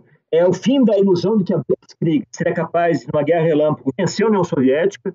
É uma enorme crise perceber que isso não vai acontecer, não tem chance de acontecer. Pelo contrário, não vai haver nenhuma Blitzkrieg mais. É a Alemanha que vai ter que ter uma guerra longa, prolongada, extremamente custosa contra a União Soviética, que, tendo salvado a capital e salvado o regime de Stalin, ficou ainda mais forte do que era anteriormente. E, mais adiante, nós tivemos essa vitória em Stalingrado que é considerada por muitos a batalha mais sangrenta da história. Eu já vi textos falando que, bom, não é bem assim, porque teve batalha na Primeira Guerra, que teve mais baixas e tal. Enfim, é um debate complexo. Mas Stalingrado marcou um ponto de virada muito importante, porque, entre outras coisas, ela estava ali, né, no caminho para o petróleo do Cáucaso, não diretamente no caminho, mas era uma cidade a ser derrubada por uma série de questões. E como foi essa batalha de Stalingrado? O que é que ela significou para a guerra? Então, depois do grande choque que foi, né, a derrota na Batalha de Moscou, a liderança alemã percebeu que tinha um problema bastante grave para resolver, que era como tirar a Rússia da guerra, como eliminar a Rússia da guerra de uma vez, acabar, né, interromper aquilo que era uma guerra prolongada à Rússia. E aí que surgiu, então, para o ano seguinte, para o verão de 1942, o plano de operações contra o setor sul da frente russa, que implicava num avanço até o Cáucaso, né? Já tinham tomado a Crimeia em 1941, então, em 1942, periferizando o Mar Negro, eles seguiriam ali pela borda do Mar Negro em direção ao Cáucaso, onde estavam os principais e os mais importantes poços petrolíferos que mantinham a economia de guerra da União Soviética funcionando. Então, eles deduziram que, se fossem capazes de avançar e tomar esses poços, eles não só negariam à União Soviética a possibilidade de continuar a guerra, como também tomariam para si essas fontes de energia que eram bastante importantes para o esforço de guerra alemão. Só que no caminho tinha um problema. No caminho tinha uma cidade chamada Stalingrado, uma cidade industrial e importante porto fluvial, ficava às margens do rio Volga, o maior dos rios russos. Era esse rio Volga que garantia o abastecimento de petróleo da União Soviética, porque os navios petroleiros se abasteciam no Cáucaso e seguiam pelo rio Volga até quase Moscou, né, e daí fazer o abastecimento da União Soviética. Então, o rio Volga era um objetivo estratégico, ou a ser tomado ou a ser neutralizado pelos alemães no caminho. O plano original da campanha de 42 do Estado-Maior alemão não previa a tomada de nenhum lugar específico do rio Volga, mas entendia que seria importante neutralizar Stalingrado. Poderia ser feito por bombardeios, fogo de artilharia, ataque aéreo. Ele fecharia o rio Volga, afundaria os petroleiros que estariam passando ali, né? E daria margem, então, para as tropas seguirem rumo ao sul para ocupar os campos de petróleo soviéticos no Cáucaso. Mais uma vez, a Alemanha se viu frente ao problema de bancar ofensivas muito mais ambiciosas do que os seus recursos militares e demográficos poderiam sustentar. A resistência russa foi extremamente violenta, muito custosa. A maior parte das tropas russas foi recrutada na própria região, de maneira que os soldados não foram trazidos de longe, os soldados lutavam em defesa dos seus próprios lares, é um fator moral muito importante. A campanha era muito extensa, que eles teriam que avançar 1.200, 1.500 quilômetros para chegar no Cáucaso, e no meio do caminho, né, tinha essa cidade chamada Cidade de Stalin, Stalingrado em russo, né, que começou a virar uma obsessão para o Hitler. O Hitler entendia que seria de importância moral tomar Stalingrado, só que Stalingrado é uma cidade grande, já tinha uns 80 mil habitantes, ela se estendia ao longo de 35 quilômetros, ao longo do rio Volga, uma malha urbana bastante grande, e a luta urbana para a tomada daquele espaço exigia muitos esforços. E esses esforços, na forma de homens e blindados, começaram a ser tirados do avanço principal em direção ao sul. O avanço que é tomar os campos de petróleo estratégicos. Essa parte do avanço é enfraquecida pelo desvio de homens, armas, munições e tanques para lutar dentro de Stalingrado. É uma coisa que não faz o menor sentido, porque o espaço urbano não é espaço para luta de tanques. Mas o Hitler insistia em tomar Stalingrado por razões puramente pessoais, subjetivas, afetas ao seu ego, né? Demitiu vários generais que protestaram contra essa linha de abordagem. À medida que os recursos alemães vão sendo drenados para tentar tomar o Cáucaso e Stalingrado simultaneamente, escasseavam os meios militares para defender os flancos, como se diz em linguagem militar, os lados, né, ao sul e ao norte de Stalingrado. Cada vez mais soldados alemães eram tirados do flanco sul e norte e colocados dentro da cidade. E os generais alemães protestaram, dizendo: isso aqui é um risco muito grande, está enfraquecendo, né, que a linha de defesa do Volga, né, tanto o setor norte quanto o sul de Stalingrado, para colocar cada vez mais gente dentro da cidade. E Hitler dizia: não tem problema. Quem vai garantir a segurança dessas áreas contra o ataque russo são os nossos aliados, romenos, húngaros e italianos. Tropas de eficiência combativa muito pequena, com equipamento de qualidade bastante duvidosa e que não tinham, assim, nenhuma reputação, né, de efetivamente poder defender essas áreas contra um ataque russo. Aí, por volta de novembro de 1942, ocorre uma contraofensiva soviética, que é lançada exatamente contra os flancos sul e norte de Stalingrado, onde estavam as medíocres tropas desses aliados, os alemães, os húngaros, italianos e romenos, que são destruídos pela ofensiva russa. Uma grande pinça, né, blindada soviética pelo norte, outra pelo sul, se juntam atrás de Stalingrado, cercando a cidade. O 6º Exército alemão é cercado de Stalingrado, junto com o passo, o 4º Exército blindado alemão dentro de Stalingrado. E começa uma discussão do Hitler com os seus generais se é o caso de abandonar Stalingrado, abandonar a tentativa de tomar o Cáucaso, ou se vale a pena insistir na aposta mantendo as tropas cercadas abastecidas pelo ar. E essa é uma catástrofe alemã integral, porque a Luftwaffe, a Força Alemã, não tem os meios de manter abastecido 2 exércitos cercados, são 300 mil homens. Esse efetivo cercado exigia um total aí de 600 toneladas diárias de suprimentos, armas, munições, combustíveis, comida, e teria que ser tudo trazido por avião. Nunca conseguiram chegar nesse total, não chegaram a levar nem 200 toneladas por dia, e muito menos outros dias, de maneira que a ocupação alemã cercada em Stalingrado começa a definhar, ela é gradativamente eliminada pelos russos, e é feita uma tentativa no Natal, justamente, de 42, salvar aquela guarnição com um ataque por terra. O general Manstein, né, que é um dos grandes gênios militares alemães, concebe e lidera esse ataque, vai tentar abrir um corredor até Stalingrado para salvar as tropas cercadas. Esse ataque fracassa, as tropas são repelidas,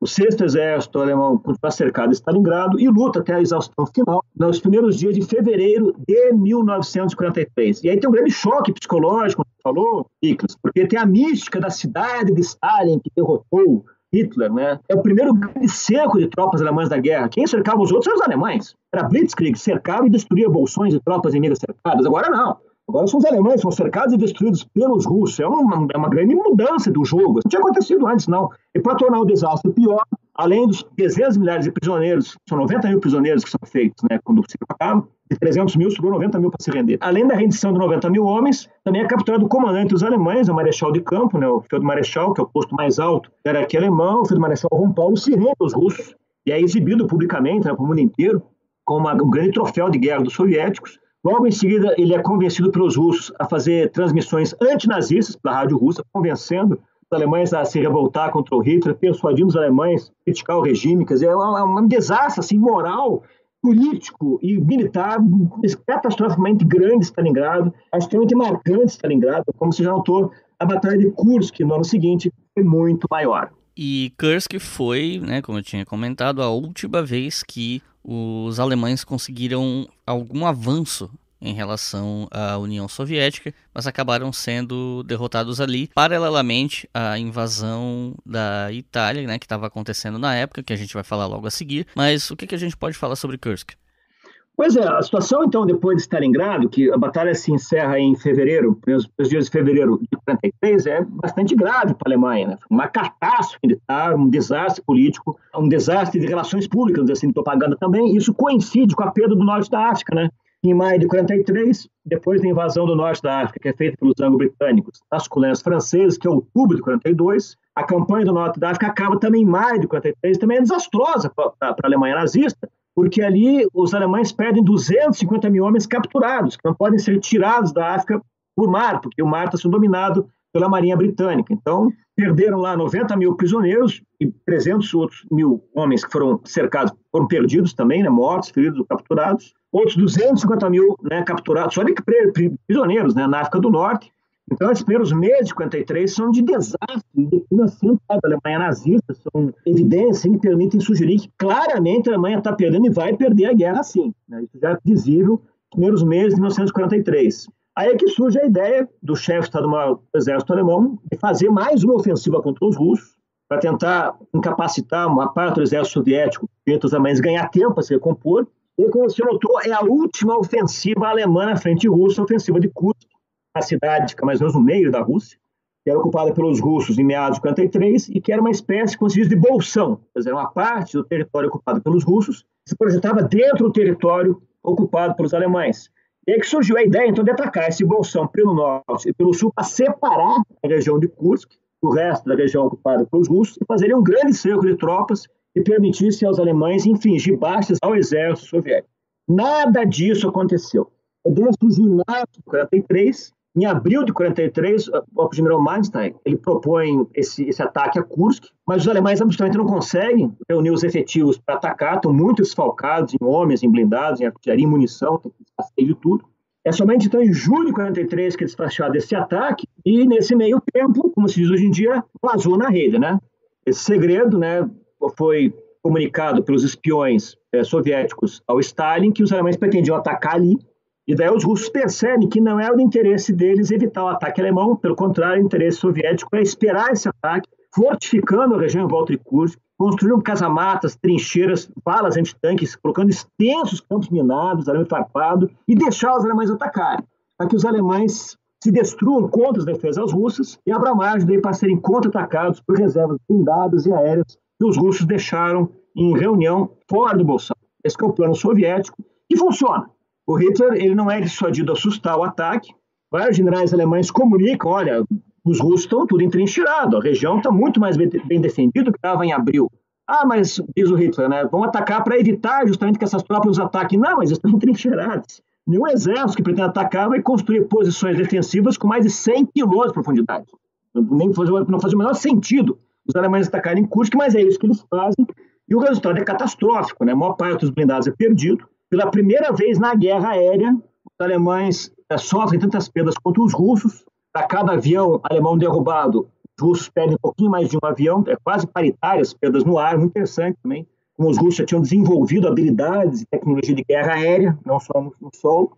E a contraofensiva russa, que segue a Kursk, que vai durar até agosto de 43, liberta quase toda a Ucrânia, atinge o Mar Negro, liberta extensas áreas da Bielorrússia. Muito interessante essa contraofensiva que se segue a Kursk, que é um desastre alemão completo, e como você bem notou, foi a última grande ofensiva alemã na frente oriental. A partir de Kursk, os alemães só vão recuar na frente russa e esse recuo vai acabar em Berlim. Em paralelo, em simultâneo, o desastre de Kursk, tem sim o desembarque aliado na Itália, mas a frente italiana nunca chegou a ser considerada uma segunda frente, sabe? Porque, veja, na frente russa, os alemães mantinham 3 milhões de homens. Na Itália, para acontecer a invasão da Itália por anglo-americanos, que é simultânea a Kursk, eles nunca gastaram mais de 400 mil soldados. Então, a Itália é um país muito fácil de defender, muito montanhoso, muito ruim para ações aéreas.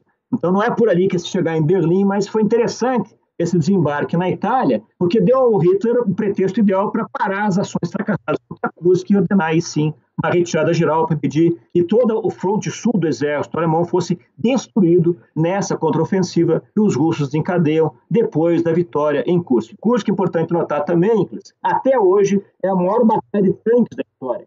Mais de 4 mil tanques de ambos os lados se lançaram mutuamente uns contra os outros num grande enfrentamento blindado que eu acho que dificilmente a gente vai voltar a ver na história da raça humana. E eu achei interessante que você falou sobre a invasão na Itália, dar uma desculpa para Hitler tirar as tropas de Kursk, porque certa vez eu não lembro qual autor que eu li falando isso, que a invasão da Itália teria obrigado Hitler a diminuir o efetivo na Batalha de Kursk e que isso teria prejudicado os alemães em Kursk, que é uma interpretação diferente da ideia de que isso teria dado uma desculpa para Hitler sair. O que você acha dessa, não vou dizer contradição, mas o que você acha dessa perspectiva? Eu acho que é um mito. É o mito daqueles interessados em aumentar a contribuição anglo-americana para a derrota do nazismo e diminuir a contribuição soviética. Esse é um debate extenso. Quem contribuiu mais? É uma discussão que segue firme até hoje, né? Muitas pessoas tendendo a subestimar a contribuição americana, que foi de longe, né, o maior produtor de material bélico, armas, munições, combustível, alimentos, né, que foram produzidos pelos americanos, ou inversamente, eles querem subestimar a contribuição russa, né, que foi quem mais matou o alemão e mais destruiu o material bélico alemão. Objetivamente, inclusive, isso não ocorre. Você não vai ver na Itália nenhum efetivo que foi retirado de Cusco. Então, no ponto de vista objetivo, não foi a invasão da Itália que faz o Hitler desistir da Batalha de Cusco. Foi uma desculpa, foi um pretexto. Os generais alemães estavam divididos, o Manstein, né, e o Krug discutem entre si, Model também entra na discussão, se vale a pena não insistir em manter o ataque a Cusco. Estavam claramente perdendo, estavam claramente sendo destruídos na tentativa vã de atravessar as defesas alemãs. E aí o Hitler intervém e diz assim, não, eu preciso de tropas na Itália, então nós vamos sustar o ataque. Mas, objetivamente, não há nenhum soldado, nenhum veículo, nenhuma aeronave que tenha sido retirada da frente russa para ser enviada à Itália. Então, isso realmente faz parte da lenda, do mito. E os propagadores desse mito são aqueles interessados em diminuir a contribuição soviética e inflar a contribuição anglo-americana. E já que falamos da invasão da Itália, eu acho que, né, não custa a gente tocar no assunto. Como foi que ela aconteceu? Pois é, essa aí é uma comédia de erros, né? Vou citar aqui Napoleão de novo, né? Acaba sendo o cara mais importante. Napoleão fez uma campanha brilhante na Itália, quase que passeou na Itália quando ele precisou invadir o país, e ele notou, para tomar a Itália. E aí vamos lembrar a bota italiana, né? A Península Italiana tem o formato que é uma bota comprida, né? Cuja ponta aponta ali para aquela ilha, a ilha da Sicília, né? Então, qualquer um que vê o mapa da Itália vai entender a expressão a bota italiana, porque o país, de fato, tem um formato que lembra bastante uma bota, né? O que o Napoleão falou? Para tomar a Itália é preciso agir como quem calça uma bota e começar por cima. É muito interessante que o Napoleão invade a Itália pelos Alpes, né? Já desemboca no Vale do Rio Pó, né, que é uma região mais rica da Itália de saída. Os aliados fizeram o contrário na Segunda Guerra Mundial, entraram pelo bico da bota. Desembarcaram na Sicília, uma grande operação anfíbia, né, que se segue a queda da África do Norte dos alemães, né? E uma campanha mais ou menos rápida na Sicília, mas bastante pouco eficaz, né? Porque os alemães mantinham 200 mil soldados defendendo a Sicília e quase todos eles são evacuados por mar para a Itália propriamente continental. E quando tem a invasão da Sicília, ocorre o colapso político do fascismo. É um grande choque, né, para o povo italiano, a invasão da Sicília, que sempre foi considerada parte do território metropolitano italiano, e isso leva a uma crise política do fascismo e a um golpe de Estado puxado pelo exército e pelos dissidentes do fascista que derruba Mussolini e coloca ele preso num local inacessível, né, no aguardo dos desenvolvimentos, né, e expõe fim ao regime fascista, a invasão aliada da Sicília. Os embarques em Salerno, na expectativa de que seja possível dali chegar rapidamente em Roma. Essa lenda, assim, que será possível, né, com o desembarque no sul da Itália, chegar rapidamente em Roma, quer dizer, mas isso é muito discutível, né, muito duvidoso. O desembarque ocorre em Salerno, ele quase é repelido pelos alemães, uma coisa bastante tensa, né, a americana, principalmente, de desembarcar em Salerno, consegue tomar pé. E tem uma proposta de que se encerre ali a campanha italiana, com a tomada do sul da Itália. Por quê? Porque no sul da Itália haviam grandes bases aéreas construídas pelo regime fascista que poderiam ser reaproveitadas pelos aliados para dali bombardear a Alemanha. Então tinha alguns espíritos lúcidos que diziam assim, gente, não precisa tomar a Itália toda. Não é tão relevante assim, a Itália é muito fácil de defender. Vamos ficar satisfeitos com a invasão aqui no sul da Itália, que daqui a gente pode bombardear, né, com os nossos bombardeios quadrimotores de longo alcance, o coração da Alemanha. O Churchill conseguiu fazer prevalecer o ponto de vista, que seria fácil, né, tomar Roma, e aí começa uma série de batalhas encarniçadas no caminho para Roma, né, a mais famosa delas é a Batalha de Monte Cassino, uma série de erros táticos dos aliados, uma defesa brilhantemente conduzida pelos alemães, com muito profissionalismo, com muita inteligência. É altíssimo o preço que os aliados pagam para tentar chegar a Roma, só vão chegar lá no dia 2 de junho de 1944, né, depois de perder centenas de milhares de homens mortos, feridos, desaparecidos. A campanha da Itália é realmente uma catástrofe para os aliados, nunca foi considerada a segunda frente, por exemplo. O Stalin via cobrando uma segunda frente para ajudar nos esforço de guerra, né? Tem a expectativa que a Itália seja a segunda frente, isso não se realiza. Os alemães usam muito poucos efetivos para conter os aliados nessa campanha da Itália, conseguem retardar bastante a tomada de Roma, e mesmo depois que Roma cai, a série de montanhas, de cordilheiras e cadeias de morros que caracteriza aquele país facilita ao máximo a defesa alemã. para você conseguir tomar elevações. Naquela época a ciência militar defendia que era necessário você ter uma superioridade de 3 homens para cada um defensor. Então o custo dessa campanha italiana foi uma coisa exorbitante, em baixas, em tempo, em sangue, em vidas humanas, e absolutamente não foi responsável por nenhum grande desastre alemão, por uma grande perda alemã. Pelo contrário, foi uma grande jogada para os alemães, essa insistência dos aliados em prosseguir Itália rumo ao norte ao longo de todos os anos de 44 e 45.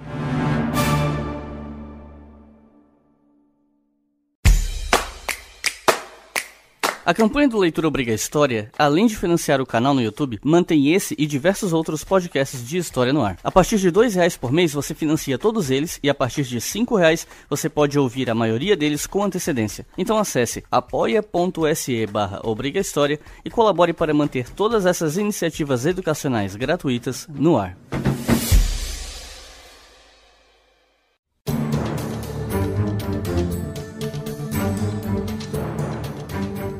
Em 1944, nós tivemos diversas operações importantes na guerra, mas 2 se destacaram. Uma delas ganhou fama mundial e até hoje é lembrada em filmes, jogos e afins, e a outra é um tanto quanto esquecida, sendo lembrada mais por estudiosos, por quem é interessado em Segunda Guerra, e acredito que seja lembrada na Rússia. Eu estou falando aqui no caso da Operação Overlord e da Operação Bagration. Você pode falar um pouco dessas 2 ofensivas? Bom, a Operação Overlord, ela é bem famosa, bem conhecida, né? Foi o desembarque de 125 mil homens, né? Aliados anglo-americanos, né? Canadenses também participaram. Foi a abertura da tão demandada Segunda Frente, que Stalin vinha exigindo dos seus aliados desde 1941, a Segunda Frente. Então, certamente é um acontecimento de enorme importância, o desembarque no dia D, porque ele desencadeia, né, o início da libertação da França e dos países da Europa Ocidental. Agora, por mais impactante, importante, relevante, como de fato é relevante o dia D, ele tem que ser colocado na perspectiva mais ampla da Segunda Guerra Mundial. E, em especial, tem que ser contextualizado com relação a esse momento, né, da Segunda Guerra Mundial, que é meados de 1954, os meses de junho e julho de 1954. E você veja, o desembarque na Normandia implicou em lançar em terra, né, desembarcar em terra 125 mil homens, que enfrentaram aí cerca de 100 mil alemães, um pouquinho mais. Enquanto isso, mais ou menos enquanto isso, no mês seguinte, para ser bem exato, né, em julho de 1954, a União Soviética desfechou uma ofensiva na frente oriental, na frente russa, né, que era 10 vezes maior que esse dia D, porque implicou em lançar 1.200.000 soldados soviéticos contra 700 mil homens do eixo, né, quer dizer, da Alemanha e dos seus aliados que ainda apoiavam na frente oriental. Então, se tem uma ideia, essa ofensiva que o russo chama de Operação Bagration, aqui no Ocidente, né, nos países de língua britânica, principalmente, é conhecida por um outro nome. A Operação Bagration não é chamada assim. A Operação Bagration é conhecida como a ofensiva da destruição do grupo de exército centro. Lembrando sempre, né, que a frente oriental, na parte da Alemanha, tinha 3 grandes grupos de exército, o norte, o centro e o sul. O grupo de exército centro deixa de existir para todos os efeitos práticos nesse momento, porque tinha 43 divisões de vários tipos, e quando acaba a Operação Bagration, a volta lá de agosto de 1954, dessas divisões todas, essas 43 divisões, sobraram 25. E essas 25 que conseguiram escapar da destruição estavam gravemente incapacitadas por qualquer outra operação ofensiva. A Operação Bagration também é importante, né, porque permitiu à União Soviética invadir a Polônia, invadir a Romênia, quer dizer, desintegrou aquela coalizão, né, de países como a Romênia, a Hungria, a Finlândia também sai da guerra nessa época. Quer dizer, os aliados da Alemanha saem da guerra, né, por conta dessa Operação Bagration, de maneira que ela é importantíssima, né, do ponto de vista militar, político, diplomático e tático, estratégico, muito mais importante que o dia D.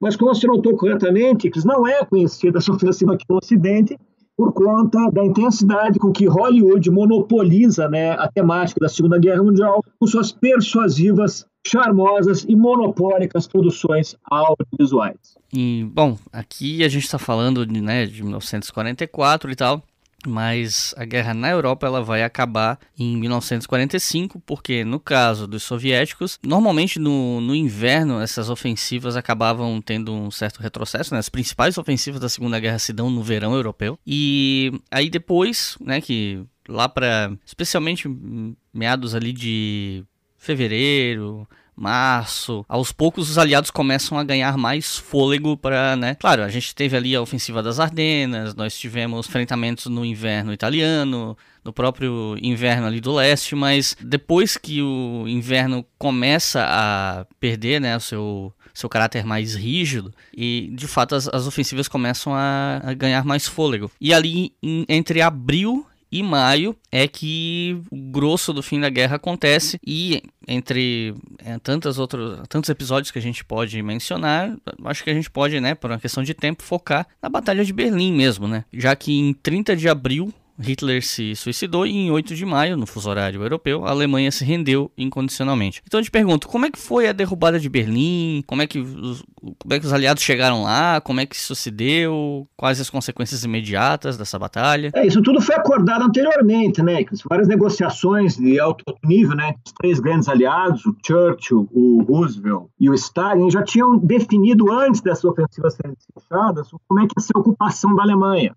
Quer dizer, foi estabelecido, então, que a Alemanha seria dividida em 4 zonas de ocupação, cada uma correspondente a uma das grandes potências aliadas, no caso, União Soviética, Estados Unidos, Grã-Bretanha e França. Cada um desses 4 países teria, então, direito a uma zona de ocupação na Alemanha. E a capital da Alemanha, Berlim, que ficaria dentro da zona soviética, por sua vez, Berlim, também seria dividido em 4 zonas de ocupação. Isso tudo foi acordado antes da ofensiva final, que começa aí em abril de 45, se eu notou corretamente. Em janeiro de 45, os russos chegaram no rio Oder, né, que é a última barreira fluvial, antes de Berlim, que está a mais ou menos 50 quilômetros de Berlim, e num clima bem típico de Guerra Fria, né, que já estava instaurada desde a intervenção britânica na Grécia.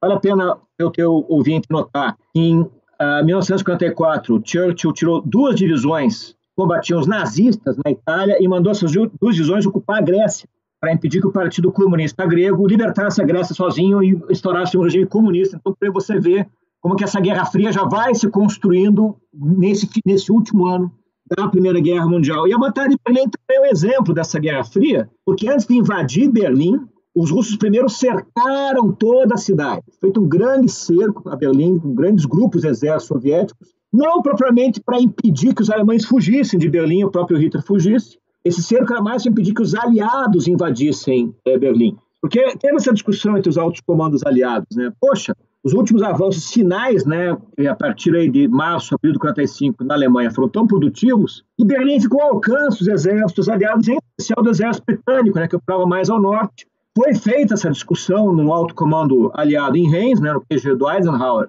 se não seria o caso dos britânicos, né, no caso dos aliados, partes aliados ocidentais, tomarem Berlim.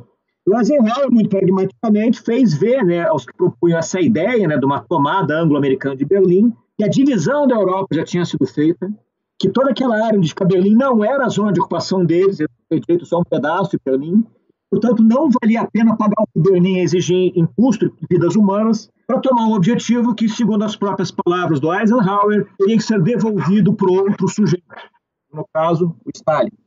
E o cálculo que o Eisenhower fez é que a tomada de Berlim custaria aos britânicos e aos americanos, custaria 100 mil baixas, que foi mais ou menos o que os russos perderam, né? Berlim é uma fortaleza, foi muito fortificada, anteriormente a chegada dos russos.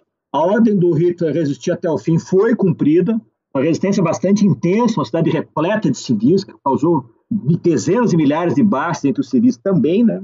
É uma batalha caracterizada pela ferocidade e pelo sentido político, né? A ideia de capturar Berlim, que poria fim à guerra, e, lógico, né, tanto quanto possível, capturar o Hitler vivo, né? Isso não acontece. Adolf Hitler já tinha decidido se suicidar, tomando contato com as fotos que foram divulgadas da execução de Mussolini no dia 28 de abril. O Hitler decidiu que não ia acontecer mais a coisa com ele. O cadáver fuzilado de Mussolini foi pendurado no local público de Milão para ser exposto à execração, ao xingamento do público, apedrejado, cuspido, né, o cadáver do Mussolini e dos membros do seu governo, da sua amante. Essas fotos chegaram ao conhecimento do Hitler. O Hitler decidiu que isso não ia acontecer com ele. O Hitler deu ordem para que o cadáver dele, depois que se suicidasse, fosse destruído por incineração, né, por gasolina, né, com gasolina em fogo, para acontecer com o corpo dele, Adolf Hitler, acontecido com o Mussolini. Aí no dia 1º de maio, isso foi no dia 30 de maio que ele se suicidou, é no dia 30 de abril, desculpa dizer aqui, foi no dia 30 de abril que Adolf Hitler se suicida. No dia seguinte, é divulgada publicamente a notícia da morte dele, e por paradoxal que possa parecer, a luta continua, né? A luta continua em vários fronts, tem rendições parciais, mencionei o caso da Itália, A grande ofensiva final da primavera, que começa em 14 de abril de 1945, liberta o resto do norte da Itália, e as maiores e mais ricas cidades da Itália, como Milão, Turim, Veneza, são libertadas em abril de 1945. A Força Expedicionária Brasileira tem um papel relevante nessa ofensiva de primavera, com a atuação dela na garantia do flanco das divisões que avançavam rumo ao norte, rumo à Alemanha, à Áustria. Muito interessante o papel da FEB nesse contexto. Aí, no dia 2 de maio, com a destruição dos últimos bolsões de resistência alemães na Itália, tem uma rendição parcial na Itália. Von Windhoff, né, que é o comandante alemão da Itália, concorda em depor as armas, dada uma ordem de rendição geral de todas as tropas alemãs na Itália no dia 2 de maio. No dia 4 de maio, as tropas alemãs que ocupam a Dinamarca, a Holanda e estão no norte da Alemanha se rendem também aos britânicos, que estavam naquela região. A Dinamarca é libertada pelo exército britânico. No dia 4, essas tropas se rendem ao exército britânico.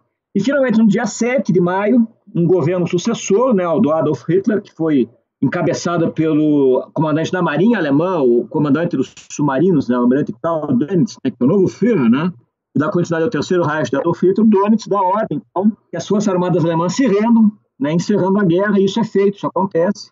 No QG do Eisenhower, em Reims, né, a delegação alemã vai até lá e assina um documento de rendição incondicional no dia 7 de maio, que vai ter vigência a partir da meia-noite, os primeiros minutos, do dia 8 de maio, fim oficialmente a Segunda Guerra Mundial na Europa. Eu cheguei a ler uma vez que os alemães até tinham aceitado se render antes, mas os soviéticos não aceitaram a rendição porque eles exigiam estar presentes na assinatura, certo? Parcialmente certo, né? Porque em Reims não tinha uma legação soviética, né? Em Reims só tinha um oficial soviético, que era justamente o oficial de ligação, né? Que fazia os contatos entre os aliados ocidentais e o exército soviético, que era um coronel. O coronel Suslaparov, ele era o único, ele era o mais graduado oficial soviético no QG do Eisenhower, ele era convidado para ele assinar em nome de toda a União Soviética a rendição alemã. Uma coisa assim, meio sem propósito, né? Levando em conta o contexto. Se encerra a Segunda Guerra Mundial, né? Com 24 milhões de mortos soviéticos. Desses 24 milhões, que alguns estimam ser 27 milhões, 8 milhões e meio de mortos são mortos militares soviéticos. Os soviéticos ocupam Berlim. No dia 8 de maio estão procurando o corpo do Hitler, para ver se encontram em algum lugar o cadáver do Hitler, ou Hitler vivo, e daí um coronel soviético lá na França assina deles a rendição, quer dizer, uma coisa inaceitável, uma coisa recusada pela liderança soviética, começada pelo próprio Stalin, e o Stalin exige que seja assinada uma segunda rendição lá em Berlim, sob ocupação soviética, e convida uma delegação britânica, uma delegação francesa, uma delegação americana, para irem a Berlim a ter uma nova rendição, uma nova cerimônia de rendição alemã aos soviéticos no dia 8 de maio.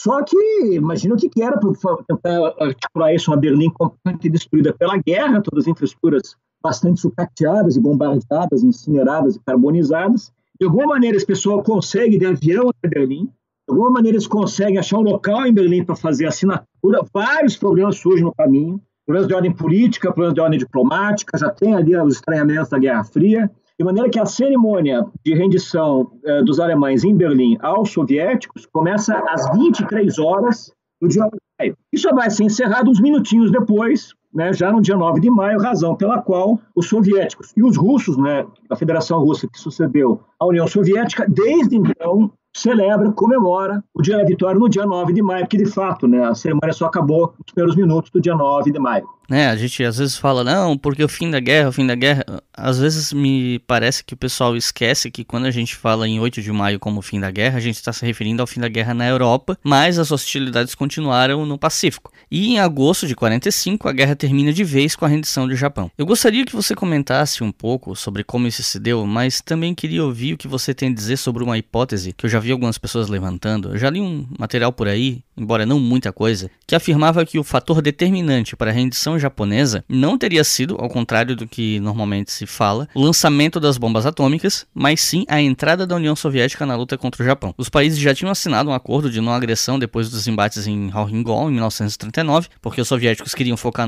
na Europa e os japoneses queriam se expandir pelo Pacífico, então não era conveniente para nenhum dos dois ter que ficar brigando ali na região. Então, um país aceitou não atrapalhar o outro, mesmo sendo inimigos, né? Tanto que o Japão fazia parte do Tratado Anticomintern e tal. Só que ali a Alemanha já tinha sido derrotada, os soviéticos, né, já não tinham mais esse inimigo no oeste. Então, eles teriam partido para cima dos japoneses, declarado guerra, né? Rompido aquele pacto. E aí os japoneses teriam percebido que não tinham como enfrentar Estados Unidos invadindo pelo sul e União Soviética invadindo pelo norte. Então, eu queria primeiro que, né, você falasse um pouco, contasse pra gente como foram esses últimos momentos da guerra, e queria ouvir de você sobre essa hipótese, se você acha que ela faz sentido.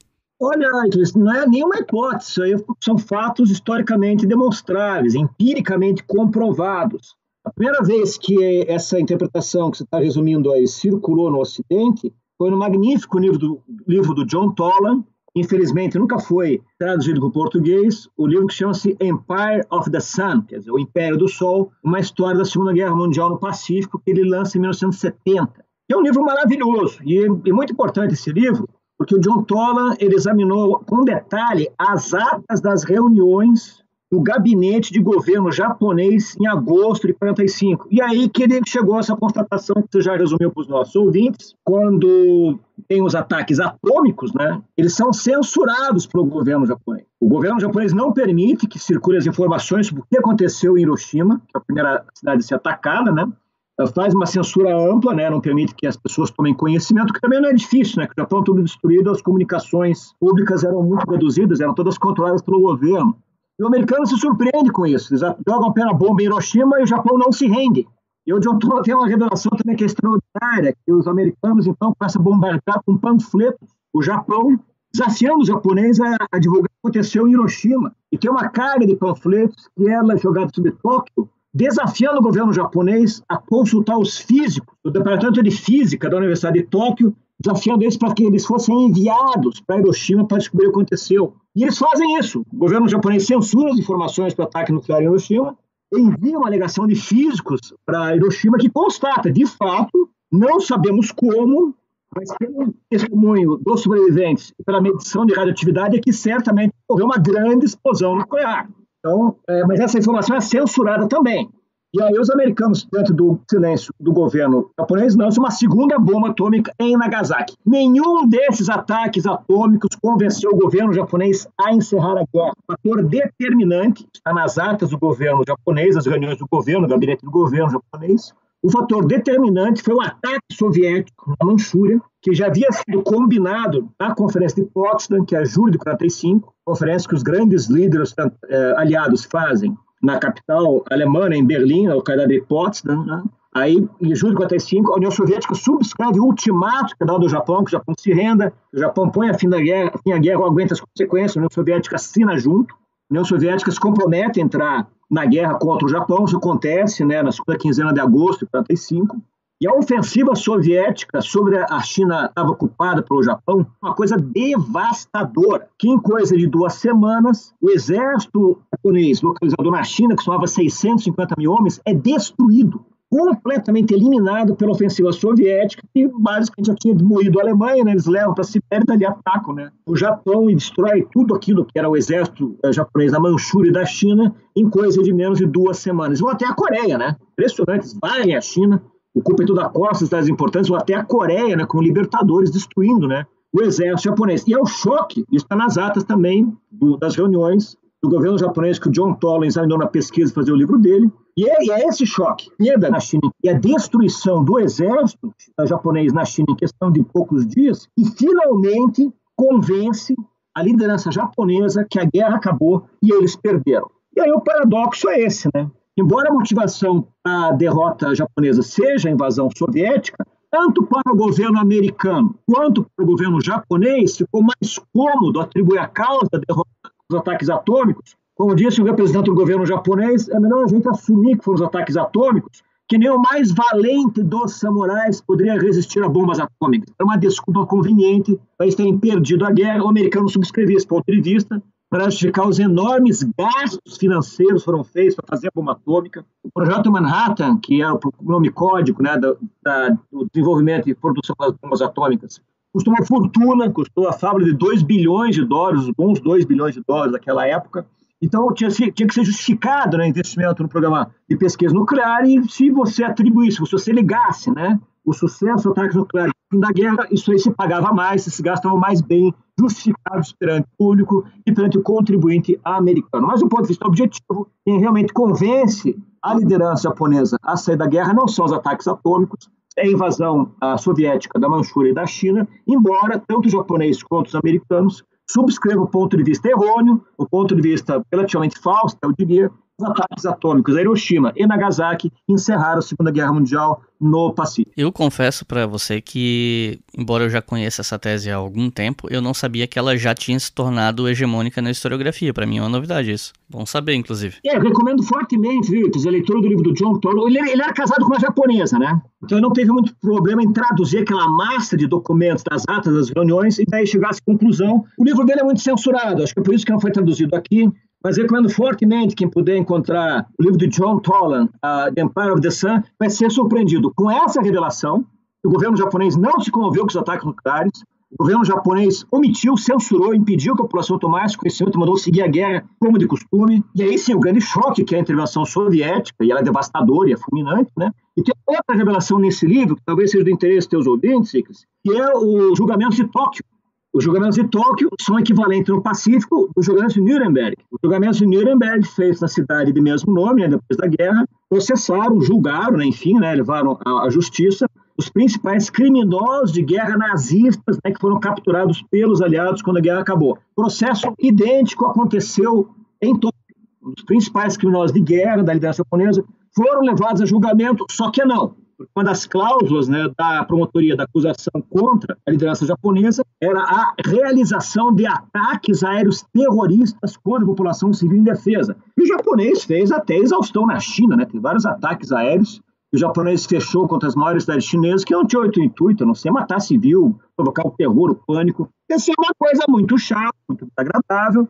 Da mesma maneira que em Nuremberg você tinha um juiz de cada grande potência aliada, no caso um juiz americano, um britânico, um francês e um russo, as quatro potências. No Pacífico teve a mesma coisa, com a inclusão de um juiz indiano, representando a Índia, muito interessada na responsabilização das atrocidades dos japoneses contra os indianos, que não respeitavam absolutamente as leis de guerra, mataram milhares de indianos de forma bestial, sem qualquer motivo, sem qualquer razão, indianos indefesos foram assassinados em práticas genocidas, né, do exército japonês. Então tinha um juiz indiano também. E esse juiz indiano, diz o John Toland, né, que embaçou os julgamentos de Tóquio, porque nessa cláusula aí dos ataques aéreos terroristas contra populações indefesas, o juiz indiano queria incluir Hiroshima e Nagasaki. E aí fechou o tempo, né? Porque ele não entendeu, né? Não entendeu a brincadeira, né? Porque os vencedores ganharam, os vencedores não podem ser julgados, né? Ai dos vencidos, diria César, né? Só os perdedores é que são julgados. Daí a insistência do juiz indiano levar os americanos a julgamento por conta de Hiroshima e Nagasaki, se desliga do júri, ele se retira, né? A Índia se retira dos julgamentos de Tóquio, que seguem aí só com os outros juízes das outras potências aliadas. E, inclusive, esse livro que você mencionou, ele tá na minha lista de compras da Amazon há um ano ou mais. Acho que tá na hora de... É uma grande aquisição.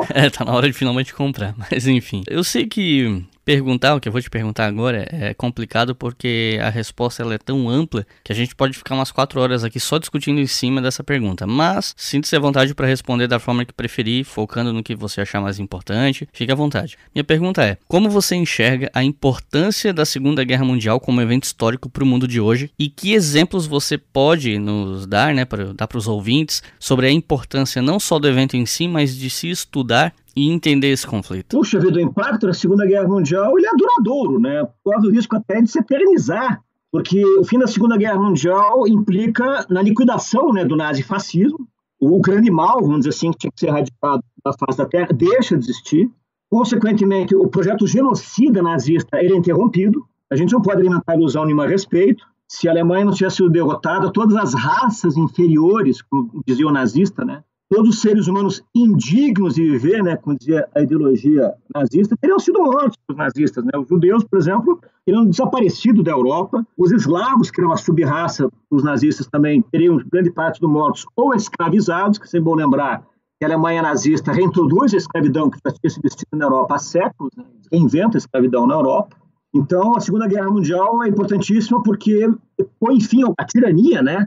Ao genocídio dos países do eixo, e lógico, tem que lembrar sempre do Japão, que embora a gente tenha essa imagem muito chocante, persuasiva dos ataques atômicos, e dá a impressão que o japonês foi vítima, né? Nunca é demais lembrar os 20 milhões de chineses que os japoneses mataram na sua invasão da China, né? Foram 20 milhões de mortos, várias aí com requintes de crueldade, de barbárie, de selvageria, inclusive com experiências médicas medonhas foram feitas com a população civil chinesa por parte do japonês.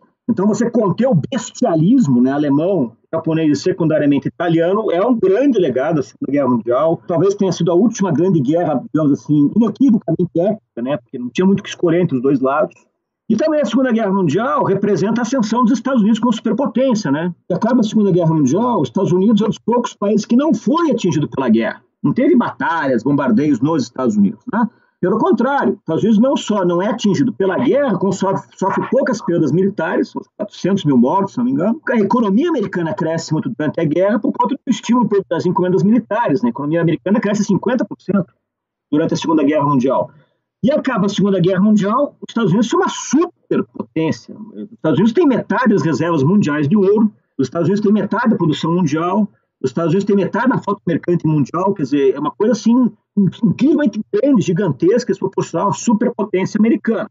E num distante segundo lugar, a União Soviética, que é o contrário, né? Já era um país com uma economia bem menor que a americana quando começa a guerra, e boa parte dela é perdida, destruída durante a guerra, além da perda de 24, 27 milhões de cidadãos. Então, a União Soviética está muito enfraquecida da guerra, mas ainda falta o suficiente para desafiar os Estados Unidos. Já em 1949 é explodida, né, a primeira bomba atômica soviética, um feito técnico bastante interessante, né? E aí, a partir daí, se instaura naquilo que a gente conhece aí como sendo o aspecto mais relevante desse século XX, a Guerra Fria, né? A permanente confrontação velada, ameaça, confrontação aberta entre Estados Unidos e a União Soviética, que é o principal legado dessa Segunda Guerra Mundial, essa Guerra Fria dessas duas superpotências, das duas superpotências, o americano é uma hiperpotência, né? E esse capital acumulado pelos Estados Unidos, esse poderio acumulado pelos Estados Unidos vai pautar boa parte das relações internacionais até hoje, né? Mesmo hoje, os Estados Unidos é a potência mais rica do mundo, né? Tem o maior PIB mundial, ameaçado agora pela China, que está em segundo lugar.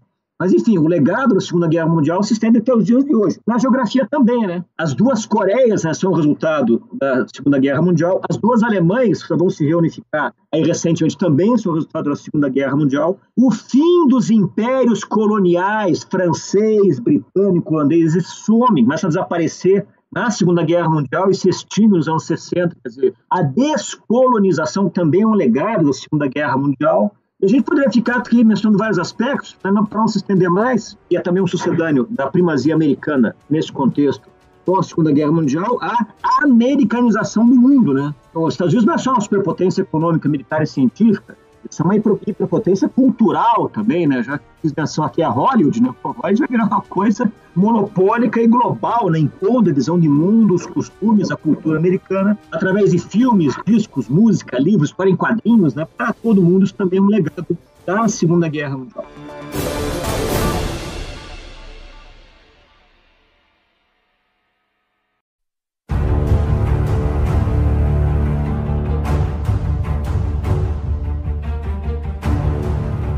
Então é isso, pessoal. Muito obrigado para quem ouviu até aqui. Eu quero agradecer muito ao Denison por estar aqui hoje. E inclusive agradecer pela paciência de termos gravado em 2 dias, né? Porque vocês que estão ouvindo não sabem, mas a minha internet caiu no dia que a gente estava gravando. A gente teve que marcar outro dia para terminar a conversa. Então agradeço muito, Denison, pela disponibilidade em 2 datas. E vou passar a palavra para o Denison para fazer as considerações finais e recomendar 3 livros mais gerais assim, sobre a Segunda Guerra Mundial para o pessoal que quer ter uma compreensão um pouco mais abrangente do conflito, incluindo um livro que ele acabou de lançar, né? Então, eu não vou falar do livro, eu vou deixar que o próprio autor fale, porque faz muito mais sentido. Então, Denison, fica à vontade aí. Nicolas, eu queria então agradecer a oportunidade que você me deu aqui da gente levar essa conversa, né? Sempre muito importante, né, a gente conversar sobre história, em especial sobre história contemporânea. Eu, desde sempre, sou um aficionado pela história contemporânea, em especial pela história do século XX, uma história importante para entender o momento que a gente está vivendo. A história contemporânea e o conhecimento sólido da história contemporânea, eu acho que é um pré-requisito para a gente ter pessoas cada vez mais lustras, cada vez mais conscientes, cada vez menos alienadas em relação ao seu destino. Então, esse esforço que você faz de ter uma história cada vez mais pública, uma história cada vez mais acessível ao indivíduo, ao cidadão comum, uma coisa altamente meritória. Eu sou teu fã, cara, sou teu fã de carteirinha, te acompanho já há bastante tempo, sou um admirador teu, acho que um dia a historiografia brasileira vai reconhecer o papel de pessoas como você, que se dedicaram, então, a criar novas plataformas, novos instrumentos, usar de novas mídias, né, para levar o conhecimento histórico que é produzido pela academia a um público cada vez mais amplo. Então, aqui, de novo, né, te dando os parabéns aí pela iniciativa, deixar aqui para o meu orgulho, é uma honra sempre participar das suas iniciativas. Muito obrigado. Se for possível ajudar. E, de fato, né, a encerrar, então, se é o caso da gente fazer algumas recomendações de leitura, começaria recomendando, né, para o público o meu mais recente livro, o livro que chama-se Para Entender a Segunda Guerra Mundial, síntese histórica da editora Trabalhando, que é a editora Juruá. É um livro que vocês encontram facilmente aí, tanto para comprar na internet quanto no próprio site da editora Juruá. É um livro pequenininho, um livro fininho, e que tem essa pretensão, essa ambição de sintetizar em poucas páginas toda a Segunda Guerra Mundial, deixando de fora, lógico, tudo que não é essencial. Então, para quem ainda não tem um domínio sólido assim, do que foi a guerra, quais foram as etapas da guerra, o que mais aconteceu, uma primeira indicação de leitura pode ser esse livro da minha autoria, que chama-se Para Entender a Segunda Guerra Mundial. Em segundo lugar, eu citaria o livro que inspirou esse aqui, que é o meu herói intelectual, meu autor mais importante, meu livro de cabeceira, um livro que eu comprei lá em 1989, até hoje permanece num clássico indiscutível,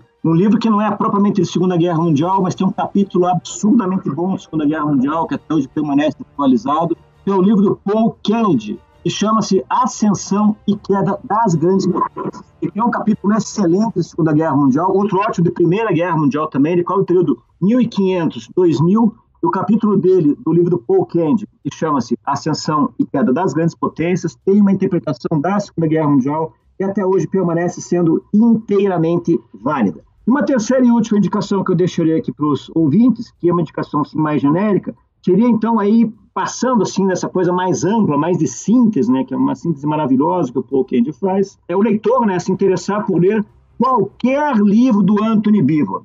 O Paul Kennedy é americano, o Beevor é britânico. O Anthony Beevor tem vários livros que tratam de temas específicos, como a Guerra Civil Espanhola, Batalha de Stalingrado, Batalha de Berlim, Batalha das Ardenas, quer dizer, depois que o leitor já tem uma ideia mais ou menos geral de como foi a Segunda Guerra Mundial, desejando se aprofundar no conhecimento de temas específicos, o Anthony Beevor é uma dica infalível, porque todos os livros dele são bons. E vale lembrar que, além dos livros específicos, ele tem um livro específico de resumão da Segunda Guerra Mundial, que chamar de resumão é até injusto, porque o livro é gigantesco.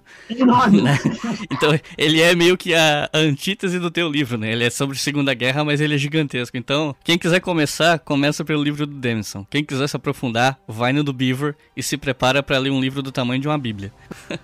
Então é isso, pessoal. Muito obrigado por terem ouvido até o final. Espero que vocês tenham gostado. Não se esqueçam de seguir a gente no Twitter, @HistóriaFM, com FM maiúsculo, porque lá eu sempre tô postando as novidades do podcast. E, claro, se vocês puderem e quiserem, vocês podem colaborar com a gente no Apoia-se, apoia.se/obrigahistoria. A partir de R$5 vocês ouvem os episódios do podcast com antecedência. Inclusive os nossos apoiadores ouviram esse episódio aqui primeiro. Então é isso, muito obrigado e até a próxima.